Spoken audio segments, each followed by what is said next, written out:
Dear friends, എല്ലാവർക്കും PSC പ്രസത്തിലേക്ക് സ്വാഗതം. അപ്പോൾ ഇന്ന് നമ്മൾ 10ാം ക്ലാസ്സിലെ ന്യൂ സിലബസ് പ്രകാരമുള്ള സോഷ്യൽ സയൻസ് പാർട്ട് 1 അതായത് ഹിസ്റ്ററി ഭാഗത്തിലെ 1ാമത്തെ ചാപ്റ്റർ മാനവികത എന്ന ചാപ്റ്ററിൻ്റെ 2ാമത്തെ പാർട്ടാണ് പഠിക്കാൻ പോകുന്നത്. അപ്പോൾ നമ്മുടെ ചാനൽ ആദ്യമായിട്ട് കാണുന്നവരാണെങ്കിൽ ഒന്ന് സബ്സ്ക്രൈബ് ചെയ്ത് കാണുക. അതുപോലെ നിങ്ങളുടെ കമൻറ്റ്, ലൈക്ക് എന്നിവ നൽകി നമ്മുടെ ചാനലൊന്ന് സപ്പോർട്ട് ചെയ്യുക. അപ്പോൾ നമ്മുടെ 1ാമത്തെ പാർട്ട് കാണാത്തവർ അത് കണ്ടതിന് ശേഷം മാത്രം ഈ 2ാമത്തെ പാർട്ട് കാണുക. അപ്പോൾ വളരെ ഡീറ്റെയിൽ ആയിട്ടുള്ള ഒരു ക്ലാസ്സാണ് നമ്മൾ എടുത്തുകൊണ്ട് പോകുന്നത്. എല്ലാവരും ഫോളോ ചെയ്യുക. അപ്പോൾ ഇന്ന് നമ്മൾ പഠിക്കുന്നത് നവോത്ഥാന കാലഘട്ടത്തിലെ കലകളെക്കുറിച്ചാണ്. അപ്പോൾ കഴിഞ്ഞ ക്ലാസ്സിൽ നമ്മൾ നവോത്ഥാനം എന്താണ്, മാനവികതയെക്കുറിച്ച് പഠിച്ചു. അങ്ങനെ ഒരുപാട് കാര്യങ്ങൾ നമ്മൾ കഴിഞ്ഞ ക്ലാസ്സിൽ പഠിച്ചിട്ടുണ്ട്. അപ്പോൾ അതിൻ്റെ ബാക്കിയാണ് നമ്മൾ ഇന്ന് പഠിക്കുന്നത്. അപ്പോൾ ഇന്ന് നമ്മൾ നവോത്ഥാന കലകളെക്കുറിച്ചാണ് പഠിക്കുന്നത്. അപ്പോൾ നവോത്ഥാന കലകളിലെ കുറച്ച് ചിത്രങ്ങൾ ഇവിടെ തന്നിട്ടുണ്ട്. മധ്യകാലത്തെ ചിത്രം, അതായത് മധ്യകാലഘട്ടത്തിൽ വരച്ചിരുന്ന ചിത്രം നവോത്ഥാന കാലഘട്ടത്തിൽ ഈ ഒരു ചിത്രമാണ്. ഇനി നവോത്ഥാന കാലഘട്ടത്തെ ചിത്രം എന്ന് പറയുമ്പോൾ ഒരു ഫാമിലിയുടെ ചിത്രം, ഇതൊക്കെയാണ് നവോത്ഥാന കലകൾ. അപ്പോൾ ഇനി എന്തൊക്കെയാണെന്ന് ഡീറ്റെയിൽ ആയിട്ട് നമ്മൾ പഠിക്കുന്നു. മധ്യകാലത്തെയും നവോത്ഥാന കാലത്തെയും ചിത്രങ്ങളാണ് മുകളിൽ കൊടുത്തിരിക്കുന്നത്. രണ്ടിൻ്റെയും പ്രമേയം ഒന്നു തന്നെയാണ്. എന്നാൽ ഇവയുടെ ശൈലിയിൽ എന്തെല്ലാം വ്യത്യാസമുണ്ടെന്ന് കണ്ടെത്താനായിട്ടാണ് ചോദിച്ചിരിക്കുന്നത്. അപ്പോൾ 2 ചിത്രങ്ങൾ ഇവിടെ തന്നിട്ടുണ്ട്. ഒരേപോലുള്ള 2 ചിത്രങ്ങളാണ് തന്നിരിക്കുന്നത്. അപ്പോൾ ഇതിൻ്റെ ശൈലിയിൽ വന്ന മാറ്റങ്ങളെക്കുറിച്ചാണ് ചോദിച്ചിരിക്കുന്നത്. മധ്യകാലത്തെ ചിത്രം മാലാഖമാർ, സ്വർഗീയത തുടങ്ങിയ ആത്മീയ ഘടകങ്ങൾക്ക് പ്രാധാന്യം നൽകുമ്പോൾ നവോത്ഥാന കാലത്തെ ചിത്രം ശരീരത്തിൻ്റെ സൗന്ദര്യം, മൗലികത, വർണ്ണങ്ങളുടെ സ്വാഭാവിക പ്രയോഗം തുടങ്ങിയ ഭൗതിക ഘടകങ്ങൾക്ക് ഊന്നൽ നൽകുന്നു. അപ്പോൾ ഇതിൻ്റെ വ്യത്യാസം മനസ്സിലായല്ലോ. അപ്പോൾ മധ്യകാലത്ത് മാലാഖമാർ, സ്വർഗീയത, അതായത് ദൈവത്തിനായിരുന്നു കൂടുതൽ പ്രാധാന്യം നൽകിയിരുന്നത്, അല്ലെങ്കിൽ ആത്മീയതയ്ക്കായിരുന്നു പ്രാധാന്യം നൽകിയതെങ്കിൽ നവോത്ഥാന കാലഘട്ടമായപ്പോഴും പച്ചയായ ജീവിതത്തിനാണ് പ്രാധാന്യം നൽകിയത്. ഈ രീതിയിൽ നവോത്ഥാന കാലത്ത് ചിത്രകല, ശില്പകല, വാസ്തുവിദ്യ എന്നീ മേഖലകളിൽ സവിശേഷമായ മാറ്റങ്ങൾക്ക് വിധേയമായി.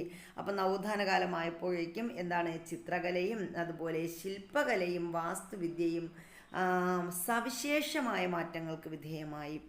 യൂറോപ്പിലെ പ്രധാന വാണിജ്യ കേന്ദ്രങ്ങളിലൊന്നായ ഫ്ലോറൻസ് നഗരമായിരുന്നു ഇറ്റലിയിലെ നവോത്ഥാന കലകളുടെ പ്രധാന കേന്ദ്രം. അപ്പോൾ ഇറ്റലിയിലെ നവോത്ഥാന കലകളുടെ പ്രധാന കേന്ദ്രം ഏതാണ് എന്ന് ചോദിച്ചാൽ നമുക്ക് പറയാം ഫ്ലോറൻസ് ആണ്. അപ്പോൾ യൂറോപ്പിലെ പ്രധാനപ്പെട്ട വാണിജ്യ കേന്ദ്രങ്ങളിൽ ഒന്നാണ് ഈ ഫ്ലോറൻസ് എന്ന് പറയുന്നത്. ഇനി നമ്മൾ ചിത്രകലയെക്കുറിച്ച് പറയുന്നത്, നവോത്ഥാന കാലത്ത് മാനവികത ഏറ്റവും ശക്തമായി പ്രതിഫലിച്ച മേഖലയായിരുന്നു ചിത്രകല. ചിത്രകാരർ തങ്ങളുടെ ചിത്രങ്ങളിൽ മനുഷ്യരൂപങ്ങളെ കൃത്യമായും വ്യക്തമായും സൂക്ഷ്മതയോടെയും അവതരിപ്പിച്ചു. ശരീരശാസ്ത്രത്തിൽ, അതായത് അനാട്ടമിയിൽ അവർ കൈവരിച്ചിരുന്ന അറിവ് ഇതിന് സഹായകമായി. യുക്തിചിന്തയ്ക്കും മനുഷ്യ സ്വഭാവത്തിലെ വൈകാരികതയ്ക്കും ചിത്രകാരർ തങ്ങളുടെ സൃഷ്ടികളിൽ ഊന്നൽ നൽകി. ഇഹലോകത്തെ മൂല്യങ്ങൾക്ക് പ്രാധാന്യം ലഭിച്ചു. മാനവികതയുടെ സ്വാധീനം കാരണം കലാസൃഷ്ടികൾ കൂടുതൽ കൃത്യതയുള്ളവയും യാഥാർത്ഥ്യത്തോട് ചേർന്ന് നിൽക്കുന്നവയുമായി. അപ്പോൾ നവോത്ഥാന കാലഘട്ടത്തിലെ ചിത്രകലയെക്കുറിച്ചാണ് നമ്മൾ പറഞ്ഞത്. നവോത്ഥാന കാലഘട്ടത്തിലെ ഏറ്റവും കൂടുതൽ പ്രതിഫലിച്ച മേഖല എന്ന് പറയുന്നത് ഏതാണ്, ചിത്രകലയിലാണ് മാനവികത കൂടുതലായിട്ട് പ്രതിഫലിച്ചത്. അതുകൊണ്ട് തന്നെ അവരെന്ത് ചെയ്തു, മനുഷ്യരൂപങ്ങളെ കൃത്യമായും വ്യക്തമായും സൂക്ഷ്മതയോടൊക്കെ അവതരിപ്പിച്ചു എന്ന് പറഞ്ഞു. ശരീരശാസ്ത്രത്തിൽ അവർ കൈവരിച്ച അറിവാണ് അതിന് കാരണമായതെന്ന് നമ്മൾ പഠിച്ചു. പിന്നെന്താണ്, യുക്തിചിന്തയ്ക്കും മനുഷ്യ സ്വഭാവത്തിലെ വൈകാരികതയ്ക്കുമാണ് ചിത്രകാരന്മാർ തങ്ങളുടെ സൃഷ്ടികളിൽ ഊന്നൽ നൽകിയത്. അതെടുത്ത് പറയുന്നപ്പോൾ മധ്യകാലഘട്ടത്തിലെ ചിത്രകലയ്ക്ക്, അതായത് അല്ലെങ്കിൽ നമ്മുടെ നവോത്ഥാന കാലഘട്ടത്തിലെ ചിത്രകലയ്ക്ക് ഈ ചിന്തകന്മാർ അല്ലെങ്കിൽ ചിത്രകാരർ ഊന്നൽ നൽകിയത് എന്തിനൊക്കെയാണ്? അപ്പോൾ യുക്തിചിന്തയ്ക്കും മനുഷ്യ സ്വഭാവത്തിലെ വൈകാരികതയ്ക്കുമാണ്, അതെടുത്തു പറയണം. ഇനി ഇഹലോകത്തെ മൂല്യങ്ങൾക്കാണ് അവർ പ്രാധാന്യം നൽകിയത്. അതുപോലെ മാനവികതയുടെ സ്വാധീനം കാരണം കലാസൃഷ്ടികൾ എന്ത് ചെയ്തു, കൂടുതൽ ഉള്ളതും യാഥാർത്ഥ്യത്തോട് ചേർന്ന് നിൽക്കുന്നവയുമായിരുന്നു. ദൈവ സിദ്ധാന്തങ്ങൾക്ക് പ്രാധാന്യം നൽകുന്ന പ്രമേയങ്ങളോട് തങ്ങളുടെ സൃഷ്ടികൾക്ക് കലാകാരർ പൊതുവെ തിരഞ്ഞെടുത്തിരുന്നത്. അപ്പോൾ ദൈവ സിദ്ധാന്തങ്ങൾക്ക് പ്രാധാന്യം നൽകുന്ന പ്രമേയങ്ങളാണ് ഈ ചിത്രകാരന്മാർ എന്ത് ചെയ്തത്, തിരഞ്ഞെടുത്തത്, കലാസൃഷ്ടികൾക്ക് വേണ്ടി തിരഞ്ഞെടുത്തത്. പക്ഷേ അവരുടെ ചിത്രങ്ങളിൽ ചുവടെ പറയുന്ന സവിശേഷതകൾ കാണാമായിരുന്നു. അപ്പോൾ ഇത് ചോദിക്കാം, എന്താണ് മധ്യകാലഘട്ടത്തിൽ അല്ലെങ്കിൽ നവോത്ഥാന കാലഘട്ടത്തിലെ ചിത്രകലയിൽ വന്ന സവിശേഷതകൾ എന്തൊക്കെയാ? ഒന്നാമത്തത് ഭൂദൃശ്യങ്ങൾ, ലാൻഡ്സ്കേപ്പ്, അതായത് ഭൂദൃശ്യങ്ങളെ അവർ എടുത്തു പറഞ്ഞിരുന്നു. വർണ്ണങ്ങൾ കൊണ്ട് പ്രകാശത്തെയും അകലത്തെയും ചിത്രീകരിക്കൽ, മനുഷ്യ ശരീരത്തിൻ്റെ യഥാർത്ഥ ചിത്രീകരണം, എണ്ണച്ചായത്തിൻ്റെ ഉപയോഗം, ഛായാചിത്രങ്ങൾ, ആദർശവൽക്കരിക്കപ്പെട്ട മനുഷ്യരൂപത്തിലുള്ള ദൈവത്തിൻ്റെ ചിത്രീകരണം. അപ്പോൾ ഇതൊക്കെയാണ് നമ്മുടെ നവോത്ഥാന കാലഘട്ടത്തിലെ ചിത്രകലയുടെ പ്രത്യേകതകൾ. അപ്പം നമ്മൾ ഇത്ര പറഞ്ഞു, അതൊന്നുകൂടി ഒന്ന് ഓർത്ത് വയ്ക്കുക. ചിലപ്പോൾ ഇതിൽ ഉൾപ്പെടാത്തത് ഏതെന്നൊക്കെ ചോദിക്കാം. ഭൂപ്രദേശങ്ങൾ, വർണ്ണങ്ങൾ കൊണ്ട് പ്രകാശത്തെയും അകലത്തെയും ചിത്രീകരിക്കൽ, മനുഷ്യ ശരീരത്തിൻ്റെ യഥാർത്ഥ ചിത്രീകരണം, എണ്ണച്ചായത്തിൻ്റെ ഉപയോഗം, ഛായാചിത്രങ്ങൾ, ആദർശവൽക്കരിക്കപ്പെട്ട മനുഷ്യരൂപത്തിലുള്ള ദൈവത്തിൻ്റെ ചിത്രീകരണം. ഇതൊക്കെയാണ് നവോത്ഥാനത്തിലെ ചിത്രകല. ഇറ്റാലിയൻ നവോത്ഥാന ചിത്രകാരനായ പിയറോ ഡെല്ല ഫ്രാൻസെസ്കയുടെ പ്രശസ്തമായ ഇരട്ട എണ്ണച്ചായ ചിത്രമായ ഡിപ്റ്റിക് ഓഫ് ഫെഡറിക്കോ ഡാ മോണ്ടെ ഫെൽട്രോയും ബാറ്റിസ്റ്റ സ്ഫോർസയും. അപ്പം നമ്മൾ പറഞ്ഞു ഇറ്റാലിയൻ നവോത്ഥാന ചിത്രകാരനാണ് ആര്? പിയറോ ഡെല്ല ഫ്രാൻസെസ്ക എന്ന് പറയുന്നത്. അപ്പോൾ പിയറോ ഡെല്ല ഫ്രാൻസെസ്ക എന്ന് പറയുന്ന ഇറ്റാലിയൻ നവോത്ഥാന ചിത്രകാരൻ്റെ പ്രശസ്തമായ ഇരട്ട എണ്ണച്ചായ ചിത്രത്തിൻ്റെ പേരാണ് ഡിപ്റ്റിക് ഓഫ് ഫെഡറിക്കോ ഡാ മോണ്ടെ. അതായത് ഡിപ്റ്റിക് ഓഫ് ഫെഡറിക്കോ ഡാ മോണ്ടെ ഫെൽട്രോയും ബാറ്റിസ്റ്റ ഫോഴ്സയും. അപ്പോൾ ഇത് രണ്ട് ചിത്രങ്ങളാണ് അദ്ദേഹത്തിൻ്റെ പ്രധാനപ്പെട്ട ചിത്രങ്ങൾ. ചിത്രകാരനാണ് പിയറോ ഡെല്ല ഫ്രാൻസിസ്ക. അദ്ദേഹത്തിൻ്റെ പ്രശസ്തമായ ഇരട്ട എണ്ണച്ചായ ചിത്രം, ചിലപ്പോൾ എങ്ങനെ തന്നെ ചേരുമ്പടി ചേർക്കാനൊക്കെ ചോദിക്കാം. ഇരട്ട എണ്ണച്ചായ ചിത്രം ഏതാണ്? ഡിപ്റ്റിക് ഓഫ് ഫെഡറിക്കോ ഡാ മോണ്ടെ ഫെൽട്രോയും ബാറ്റിസ്റ്റ സ്ഫോർസയും അദ്ദേഹത്തിൻ്റെ പ്രധാനപ്പെട്ട ഛായാചിത്രങ്ങൾക്ക് ഉദാഹരണമാണ്. ഇത് രണ്ടുമാണത്. ഇനി ഇറ്റാലിയൻ നവോത്ഥാന ചിത്രകാരനായ ജിയോവന്നി ബെല്ലിനി വരച്ച, അപ്പോൾ ഇറ്റാലിയൻ നവോത്ഥാന ചിത്രകാരനാണ്, മറ്റൊരു ചിത്രകാരൻ്റെ പേരാണ് ജിയോവന്നി ബെല്ലിനി. അദ്ദേഹം വരച്ച ഒരു ചിത്രമാണ് ആഗണി ഇൻ ദി ഗാർഡൻ. അപ്പോൾ ഇതാണ് ആ ഒരു ചിത്രം എന്ന് പറയുന്നത്, ആഗണി ഇൻ ദി ഗാർഡൻ. അപ്പോൾ ഈ ചിത്രത്തിൻ്റെ പ്രത്യേകത വേറൊന്നുമല്ല, പൂന്തോട്ടത്തിലെ വേദന. ആഗണി ഇൻ ദി ഗാർഡൻ എന്ന് പറഞ്ഞാൽ എന്താണ് അതിനർത്ഥം? പൂന്തോട്ടത്തിലെ വേദന എന്നതാണ്. അപ്പോൾ ചിത്രത്തിൻ്റെ പ്രത്യേകത എന്താണ്? ഒലിവ് പർവ്വതത്തിൽ ക്രിസ്തു മുട്ടുകുത്തി പ്രാർത്ഥിക്കുമ്പോൾ ശിഷ്യർ അദ്ദേഹത്തിൻ്റെ സമീപത്ത് ഉറങ്ങുന്നു. അതാണ് ആ ഒരു ചിത്രത്തിൻ്റെ പ്രത്യേകത. അപ്പോൾ ക്രിസ്തുവിനെ പിടികൂടാൻ റോമൻ പടയാളികൾ വരുന്നതും പശ്ചാത്തലത്തിൽ കാണാം. അപ്പോൾ അതാണ്. അപ്പോൾ ഇറ്റാലിയൻ നവോത്ഥാന ചിത്രകാരന്മാരാണ് നമ്മൾ പറഞ്ഞ ജിയോവന്നി ബെല്ലിനിയും പിയറോ ഡെല്ല ഫ്രാൻസെസ്കയും എന്ന് പറയുന്നത്. അപ്പോൾ ആഗണി ഇൻ ദി ഗാർഡനാണ് ജിയോവന്നി ബെല്ലിനി വരച്ച ചിത്രം. അതുപോലെ ഫ്രാൻസെസ്കയുടെ ചിത്രമാണ് ഏതൊക്കെയാണ്? അദ്ദേഹത്തിൻ്റെ ഇരട്ട എണ്ണച്ചായ ചിത്രമാണ് ഡിപ്റ്റിക് ഓഫ് ഫെഡറിക്കോ ഡാ മോണ്ടെ ഫെൽട്രോയും ബാറ്റിസ്റ്റ സ്ഫോർസയും എന്ന് പറയുന്നത്. ഇനി ജിയോട്ടോയുടെ ചിത്രങ്ങളിലാണ് ഗ്രീക്കോ റോമൻ സ്വാധീനം ആദ്യം പ്രകടമായത്. അപ്പോൾ ജിയോട്ടോയുടെ ചിത്രത്തിലാണ് എന്ത് ചെയ്തത്? ഗ്രീക്കോ റോമൻ സ്വാധീനം ആദ്യം പ്രകടമായത്. അപ്പോൾ ഇങ്ങനെ ഒരു ചോദ്യം വരാം, ഗ്രീക്കോ റോമൻ സ്വാധീനം ആദ്യം പ്രകടമായത് ആരുടെ ചിത്രങ്ങളിലാണ്? ആരുടെ ചിത്രങ്ങളിലാണ്? ജിയോട്ടോയുടെ ചിത്രത്തിലാണ് ഗ്രീക്കോ റോമൻ സ്വാധീനം ആദ്യം പ്രകടമായത്. പിൽക്കാല ചിത്രകലാ രംഗത്തേക്ക് കടന്നു വന്ന എല്ലാവരെയും സ്വാധീനിച്ച ചിത്രകാരനാണ് മസാച്ചിയോ. അപ്പോൾ മറ്റൊരു ചിത്രകാരൻ്റെ പേരാണ് എന്ത്? മസാച്ചിയോ എന്ന് പറയുന്നത്. അപ്പോൾ മസാച്ചിയോ എന്ന് പറയുന്ന മറ്റൊരു ചിത്രകാരൻ ഉണ്ടായിരുന്നു. അദ്ദേഹത്തിൻ്റെ പ്രത്യേകത എന്താണ്? ചിത്രകലാരംഗത്തേക്ക് കടന്നു വരികയും എല്ലാവരെയും അദ്ദേഹം സ്വാധീനിച്ചു. അങ്ങനെ ഒരു ചിത്രകാരനാണ് ഈ മസാച്ചിയോ എന്ന് പറയുന്നത്. അദ്ദേഹത്തിൻ്റെ ചുമർ ചിത്രങ്ങൾ വൃത്താകാരത്തിലുള്ളവയും പ്രതലത്തിൽ നിന്നും പുറത്തേക്ക് തള്ളി നിൽക്കുന്നതായി തോന്നുന്നവയുമായിരുന്നു. അപ്പോൾ അടുത്തൊരു ക്വസ്റ്റ്യൻ കൂടി വന്നു. എന്താണ്? ചുമർ ചിത്രങ്ങൾ വൃത്താകാരത്തിലുള്ളവയും പ്രതലത്തിൽ നിന്നും പുറത്തേക്ക് തള്ളി നിൽക്കുന്നതുമായി തോന്നുന്ന രീതിയിൽ ചിത്രങ്ങൾ വരച്ച ചിത്രകാരൻ ആരാണ്? അതാണ് മസാച്ചിയോ. ദൈനംദിന ജീവിതാനുഭവങ്ങൾ പേറുന്ന മനുഷ്യരൂപങ്ങളെയാണ് തന്മയത്വത്തോടെ അദ്ദേഹം ചിത്രീകരിച്ചത്. അപ്പോൾ അദ്ദേഹത്തിൻ്റെ മസാച്ചിയുടെ ചിത്രങ്ങളുടെ പ്രത്യേകത എന്തൊക്കെയായിരുന്നു? ചുമർ ചിത്രങ്ങൾ വൃത്താകാരത്തിലുള്ളവയായിരുന്നു. പ്രതലത്തിൽ നിന്നും പുറത്തേക്ക് തള്ളി നിൽക്കുന്നതായിട്ട് അവ തോന്നുമായിരുന്നു. അതുപോലെ ദൈനംദിന ജീവിതാനുഭവങ്ങൾ പേറുന്ന മനുഷ്യരൂപങ്ങളെയാണ് ആരവതരിപ്പിച്ചത്? മസാച്ചിയോ തന്മയത്വത്തോടെ അവതരിപ്പിച്ചത്. ഇനി അടുത്ത് നമ്മൾ പറയുന്നത് ലിയനാർഡോ ഡാവിഞ്ചിയുടെ വിശ്വപ്രസിദ്ധങ്ങളായ ചിത്രങ്ങളാണ് അന്ത്യ അത്താഴം, മൊണാലിസ എന്നിവ. അപ്പോൾ ലിയനാർഡോ ഡാവിഞ്ചി, ഇത് നമ്മൾ നേരത്തെ കേട്ടിട്ടുള്ള പേരുകളാണ്, മുൻപേ പഠിച്ചിട്ടുള്ളവയാണ്. Leonardo da Vinci. അപ്പോൾ ലിയനാർഡോ ഡാവിഞ്ചിയുടെ വിശ്വപ്രസിദ്ധമായ ചിത്രങ്ങൾ ഏതൊക്കെയാണ്? അത്താഴം അല്ലെങ്കിൽ ലാസ്റ്റ് സപ്പർ എന്ന് പറയും, അതുപോലെ മൊണാലിസ. ഇത് രണ്ടുമാണ് അദ്ദേഹത്തിൻ്റെ പ്രധാനപ്പെട്ട ചിത്രങ്ങൾ എന്ന് പറയുന്നത്. അപ്പോൾ ഏതൊക്കെയാണ്? ലാസ്റ്റ് സപ്പർ അഥവാ ലാസ്റ്റ് സപ്പർ, അന്ത്യാത്താഴം, അതുപോലെ മൊണാലിസ.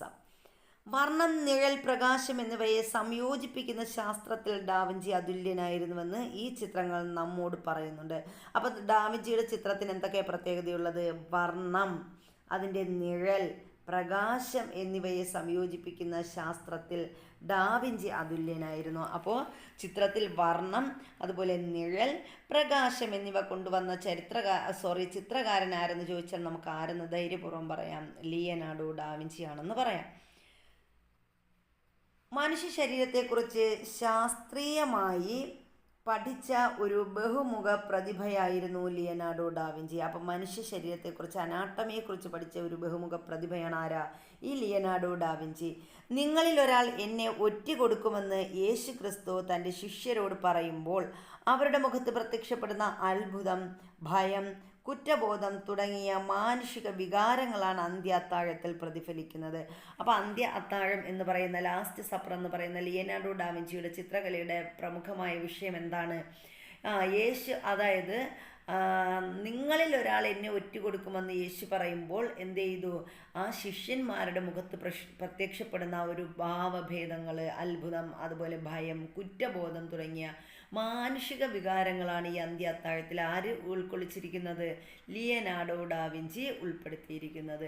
മൊണാലിസയുടെ നിഗൂഢമായ മുഖഭാവത്തിൽ ഉത്തരം കിട്ടാത്ത നിരവധി ചോദ്യങ്ങൾ ഡാവിഞ്ചി ഒളിപ്പിച്ചു വെച്ചിരിക്കുന്നു. അപ്പം മൊണാലിസ എന്ന് പറയുന്ന ആ ഒരു ചിത്രം ലോക പ്രശസ്തമായ ചിത്രമാണ്. മൊണാലിസ എന്ന് പറയുന്ന ആ ഒരു ചിത്രത്തിലെ മൊണാലിസയുടെ നമ്മൾ അതിനൊരു പ്രത്യേകതയുണ്ട്. ഒരു ഭാഗം പൊത്തിയിട്ട്, നമ്മൾ ഒരു മുഖത്തിന് ഒരു സൈഡ് ഫുള്ള് പൊത്തിയിട്ട് ഭാഗം നോക്കുമ്പോൾ അവിടെ ദുഃഖത്തിൻ്റെയും, ഇനി ആ സൈഡ് മറിച്ച് അടുത്ത സൈഡിൽ അതുപോലെ പൊത്തി നോക്കുമ്പോൾ അവിടെ ചിരിക്കുന്ന ഒരു രൂപമാണ് മൊണാലിസയ്ക്കുള്ളതെന്നാണ് പറയുന്നത്. അപ്പോൾ മൊണാലിസയുടെ നിഗൂഢമായ മുഖഭാവത്തിൽ ഉത്തരം കിട്ടാത്ത നിരവധി ചോദ്യങ്ങൾ ഡാവിഞ്ചി ഒളിപ്പിച്ച് വെച്ചിരിക്കുന്നു എന്നാണ് പൊതുവെ വിലയിരുത്തപ്പെടുന്നത് എന്നാണ് പറയുന്നത്. അപ്പോൾ ലിയനാർഡോ ഡാവിഞ്ചിയുടെ പ്രധാനപ്പെട്ട ചിത്രങ്ങൾ ഇവിടെ തന്നിട്ടുണ്ട്. അന്ത്യ അത്താഴം, മൊണാലിസ, ഇതൊക്കെയാണ് നമ്മുടെ ലിയനാർഡോ ഡാവിഞ്ചിയുടെ പ്രധാനപ്പെട്ട ചിത്രങ്ങളെന്ന് പറയുന്നത്.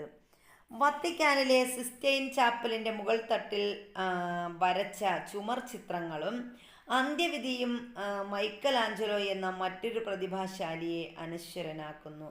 അപ്പോൾ വത്തിക്കാനിലെ സിസ്റ്റൈൻ ചാപ്പലിൻ്റെ മുകൾ തട്ടിൽ വരച്ച ചുമർ ചിത്രങ്ങൾ ആരാ വരച്ചത്? അത് മൈക്കൽ ആഞ്ചലോ വരച്ച ചിത്രങ്ങളാണ്. വത്തിക്കാനിലെ സിസ്റ്റൈൻ ചാപ്പലിൻ്റെ മുകൾ തട്ടിൽ ചിത്രങ്ങൾ വരച്ചത്, ചുമർ ചിത്രങ്ങൾ വരച്ചത് ആര് എന്ന് ചിലപ്പോൾ ചോദിക്കാം. അതാരാണ്? അത് മൈക്കൽ ആഞ്ചലോ ആണ്. അദ്ദേഹത്തിൻ്റെ പ്രധാനപ്പെട്ട മറ്റൊരു പ്രധാന ചുമർ ചിത്രമാണ് അന്ത്യവിധി. മൈക്കൽ ആഞ്ചലോ എന്ന മറ്റൊരു പ്രതിഭാശാലിയാണ് ഈ അന്ത്യവിധിയും ലാസ്റ്റ് ജഡ്ജ്മെൻറ്റ് എന്നതാണ് അന്ത്യവിധി എന്ന് പറയുന്നത്. അപ്പോൾ ലാസ്റ്റ് ജഡ്ജ്മെൻറ്റ്, അതുപോലെ സിസ്റ്റൈൻ ചാപ്പലിൻ്റെ മുകൾ തട്ടിൽ വരച്ച ചുമർ ചിത്രങ്ങൾ, ഇതൊക്കെ ആരുടേതാ? മൈക്കൽ ആഞ്ചലോയുടേതാണ്. ശക്തരും സുന്ദരരുമായ മനുഷ്യരായിരുന്നു അദ്ദേഹത്തിൻ്റെ മിക്ക ചിത്രങ്ങളുടെയും കേന്ദ്രബിന്ദു. അപ്പോൾ നമ്മുടെ മൈക്കൽ ആഞ്ചലോ വരച്ച ചിത്രങ്ങളിൽ എന്താ ഉണ്ടായിരുന്നത്? ശക്തരും സുന്ദരരുമായ മനുഷ്യരായിരുന്നു അദ്ദേഹത്തിൻ്റെ മിക്ക ചിത്രങ്ങളുടെയും കേന്ദ്രബിന്ദു. അപ്പോൾ അവിടെയും ഒരു ചോദ്യം വരാം. ശക്തരും സുന്ദരരുമായ കേന്ദ്രബിന്ദുവാക്കി ചിത്രങ്ങൾ വരച്ച ചിത്രകാരൻ ആരാ? നമ്മുടെ മൈക്കലാഞ്ചലോയാണ്. നവോത്ഥാന കാലത്ത് ശ്രദ്ധ നേടിയ മറ്റ് 2 ചിത്രകാരരായിരുന്നു ടിഷ്യനും റാഫേലും. അപ്പോൾ നവോത്ഥാന കാലഘട്ടത്തിലെ ചിത്രകാരന്മാരാണ് നമ്മൾ പറഞ്ഞുകൊണ്ടിരിക്കുന്നത്. അപ്പോൾ ആരൊക്കെയാ? ടിഷ്യനും അതുപോലെ റാഫേലും ഈ നവോത്ഥാന കാലഘട്ടത്തിലെ 2 പ്രധാന ചിത്രകാരന്മാരാണ്. മനുഷ്യരെ വിവേകികളും മിതവാദികളും അന്തസ്സുള്ളവരുമായി റാഫേൽ ചിത്രീകരിച്ചു. ഇവരുടെ ചിത്രങ്ങളിൽ ആശയത്തോടൊപ്പം സൗന്ദര്യത്തിനും ഊന്നൽ നൽകി.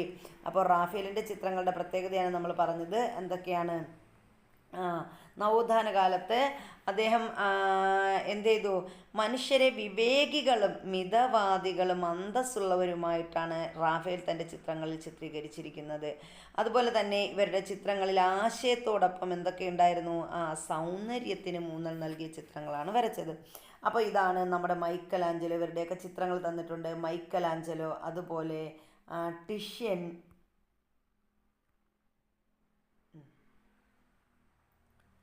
അപ്പോൾ ആരൊക്കെയാണ്? മൈക്കലാഞ്ചലോ ഉണ്ട്, അതുപോലെ ടിഷ്യൻ, റാഫേൽ. ഇവരാണ് നവോത്ഥാന കാലഘട്ടത്തിലെ ചിത്രകാരന്മാർ എന്ന് പറയുന്നത് പ്രധാനപ്പെട്ടവരിലുള്ളത്. ഇനി നമ്മൾ നവോത്ഥാന കാലഘട്ടത്തിലെ ശില്പകലയെക്കുറിച്ചാണ് പറയുന്നത്. നവോത്ഥാന കാലഘട്ടത്തിലെ ശില്പകലയുടെ പ്രത്യേകത എന്താണ്? ചിത്രകല പോലെ ശ്രദ്ധേയമായ മറ്റൊരു രംഗം ശില്പകലയായിരുന്നു. അപ്പോൾ നവോത്ഥാന കാലഘട്ടത്തിൽ ശില്പകല എന്ന് പറയുന്നത് ചിത്രകലയെപ്പോലെ തന്നെ വളരെ പ്രധാനപ്പെട്ട ശ്രദ്ധേയമായ ഒരു കലയായിരുന്നു ശില്പകല. നവോത്ഥാന കാലത്തെ ശ്രദ്ധേയരായ ശില്പികളിൽ ഒരാളായിരുന്നു ഡൊണാട്ടെല്ലോ. അപ്പോൾ നമ്മുടെ നവോത്ഥാന കാലഘട്ടത്തിലെ ശില്പകലകളിലെ പ്രധാനപ്പെട്ടവരാരൊക്കെയാണ്? ഒന്നാമത്തെ ആളാണ് ശില്പകലയിലെ ഡൊണാട്ടെല്ലോ. മധ്യകാല ഗോത്തിക് ശൈലിയിൽ നിന്നും ശില്പകലയെ മോചിപ്പിച്ച അദ്ദേഹം ശില്പകലയ്ക്ക് കൂടുതൽ ഊർജവും വ്യക്തിത്വവും പകർന്നു. അപ്പോൾ മധ്യകാലഘട്ടത്തിൽ ഗോത്തിക് ശൈലി ആണ് പ്രചാരത്തിലിരുന്നത്.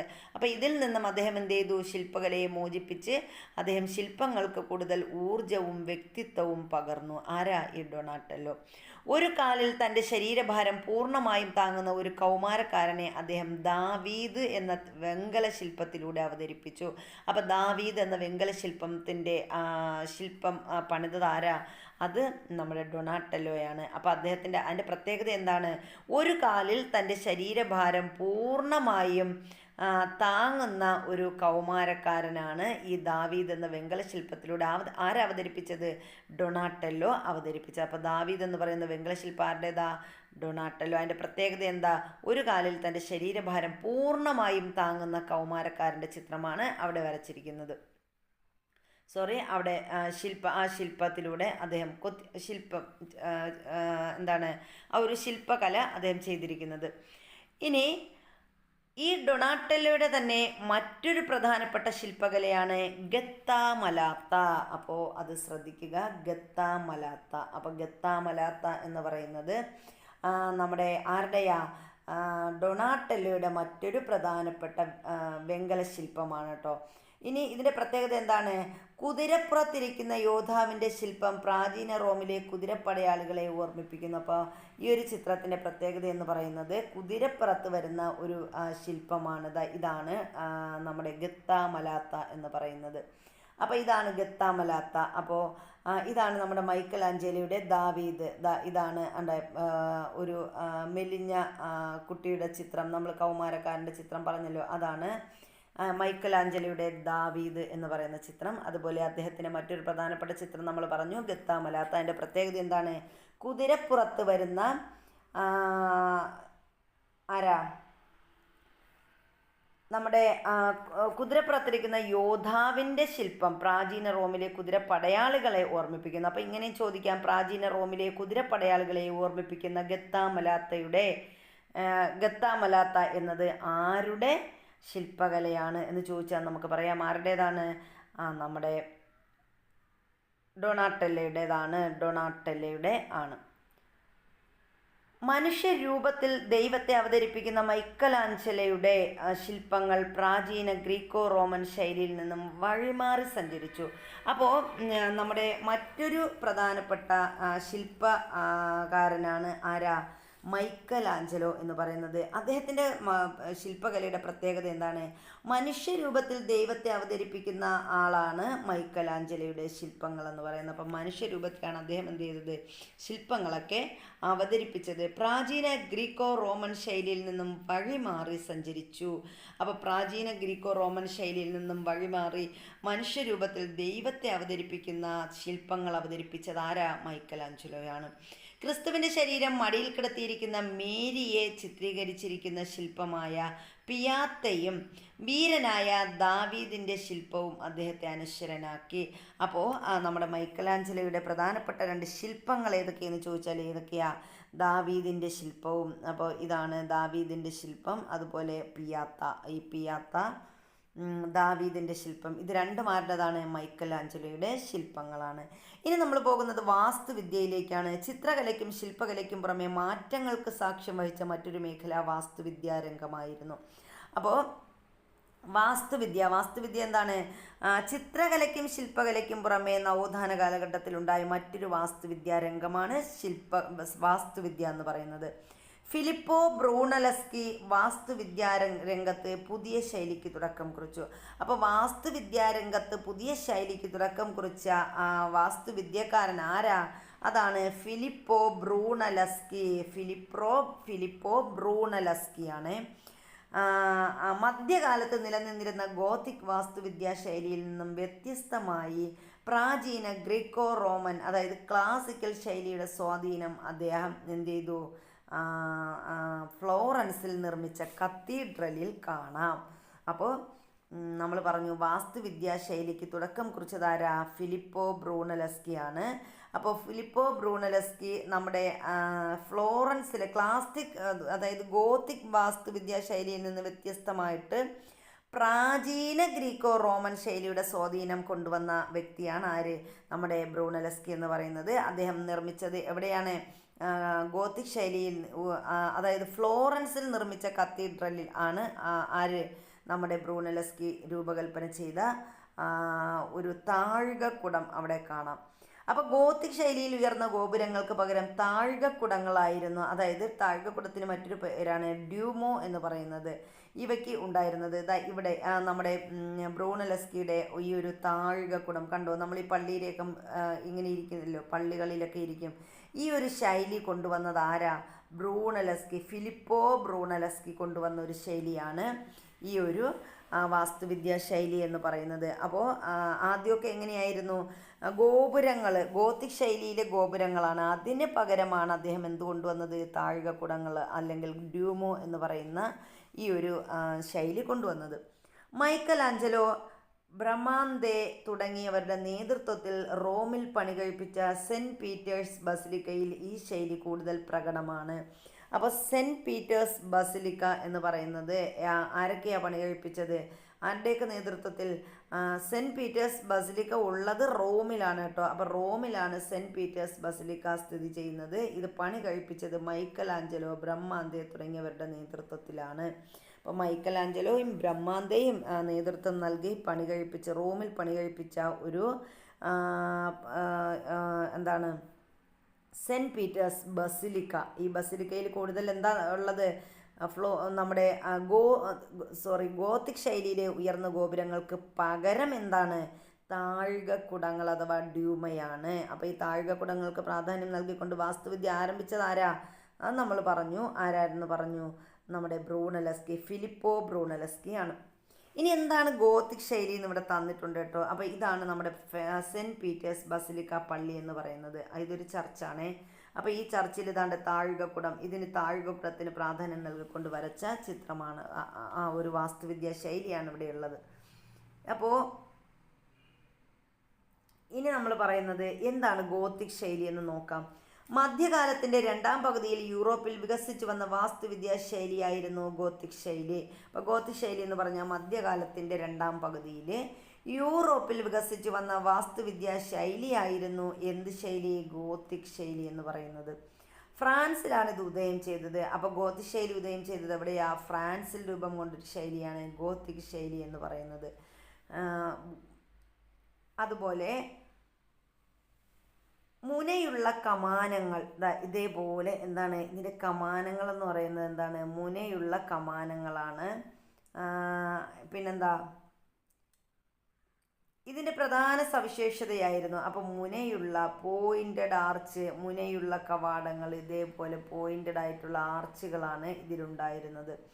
ഇതിൻ്റെ നിരവധി ദേവാലയങ്ങളും സർവകലാശാലകളും ഈ മാതൃകയിൽ യൂറോപ്പിൽ നിർമ്മിക്കപ്പെട്ടു. അപ്പം ഈ ഒരു നവോത്ഥാന കാലഘട്ടത്തിൽ നിരവധി ദേവാലയങ്ങളും സർവകലാശാലകളും ഏതാണ്?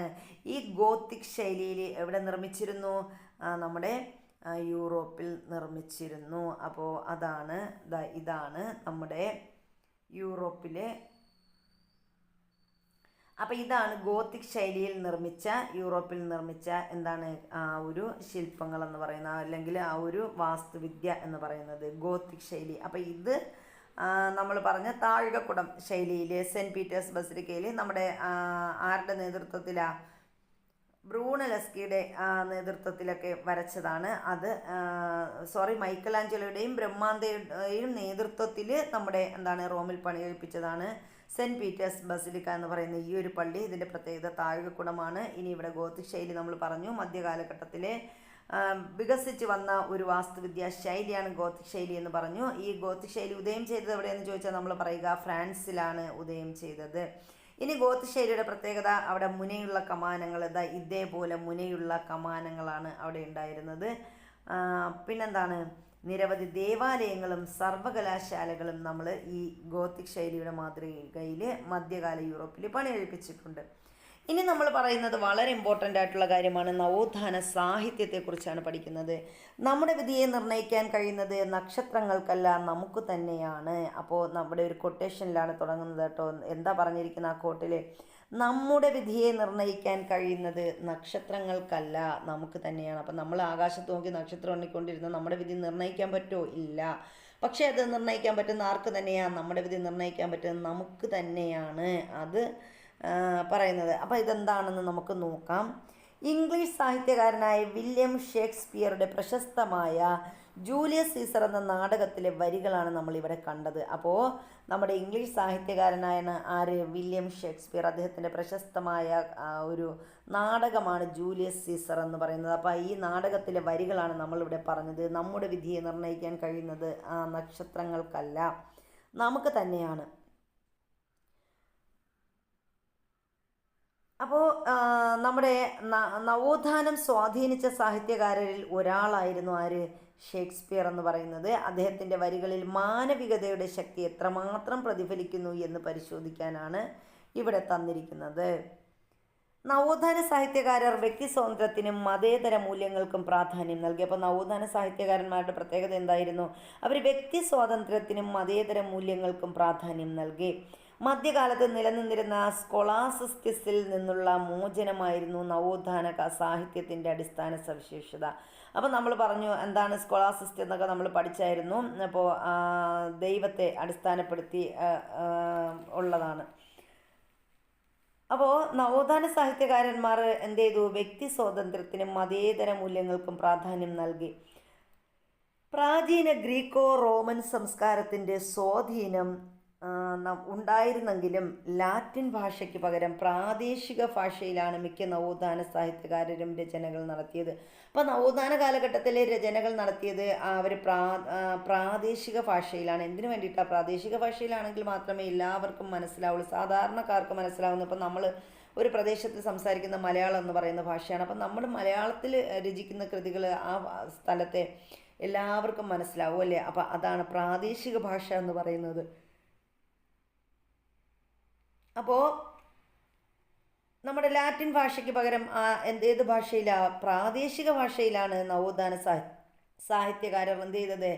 കൂടുതൽ രചനകൾ നടത്തിയത്. ഗദ്യ സാഹിത്യത്തിന് ഇക്കാലത്ത് കൂടുതൽ പ്രാധാന്യം ലഭിച്ചു. അപ്പോൾ നവോത്ഥാന കാലഘട്ടത്തിൽ അവർ ഗദ്യ സാഹിത്യത്തിന് ഒരുപാട് പ്രാധാന്യം നൽകി കേട്ടോ. പ്രാദേശിക ഭാഷയിലും ഗദ്യരൂപത്തിലും രചനകൾ നടത്തുന്നത് സമൂഹത്തിന് എങ്ങനെയെല്ലാം പ്രയോജനകരമാകുമെന്ന് ഒരു ചർച്ച ചെയ്യാൻ, അത് കുട്ടികൾക്ക് വേണ്ടിയിട്ടുള്ളതാണ്.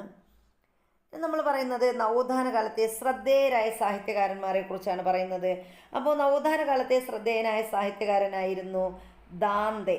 അപ്പോൾ ഈ ദാന്തയുടെ ഒരു പ്രശസ്തമായ കൃതിയുണ്ട്, അതാണ് ഡിവൈൻ കോമഡി. അപ്പോൾ ഡിവൈൻ കോമഡിയുടെ രചയിതാവ് ആരാണ്? ദാന്തയാണ്.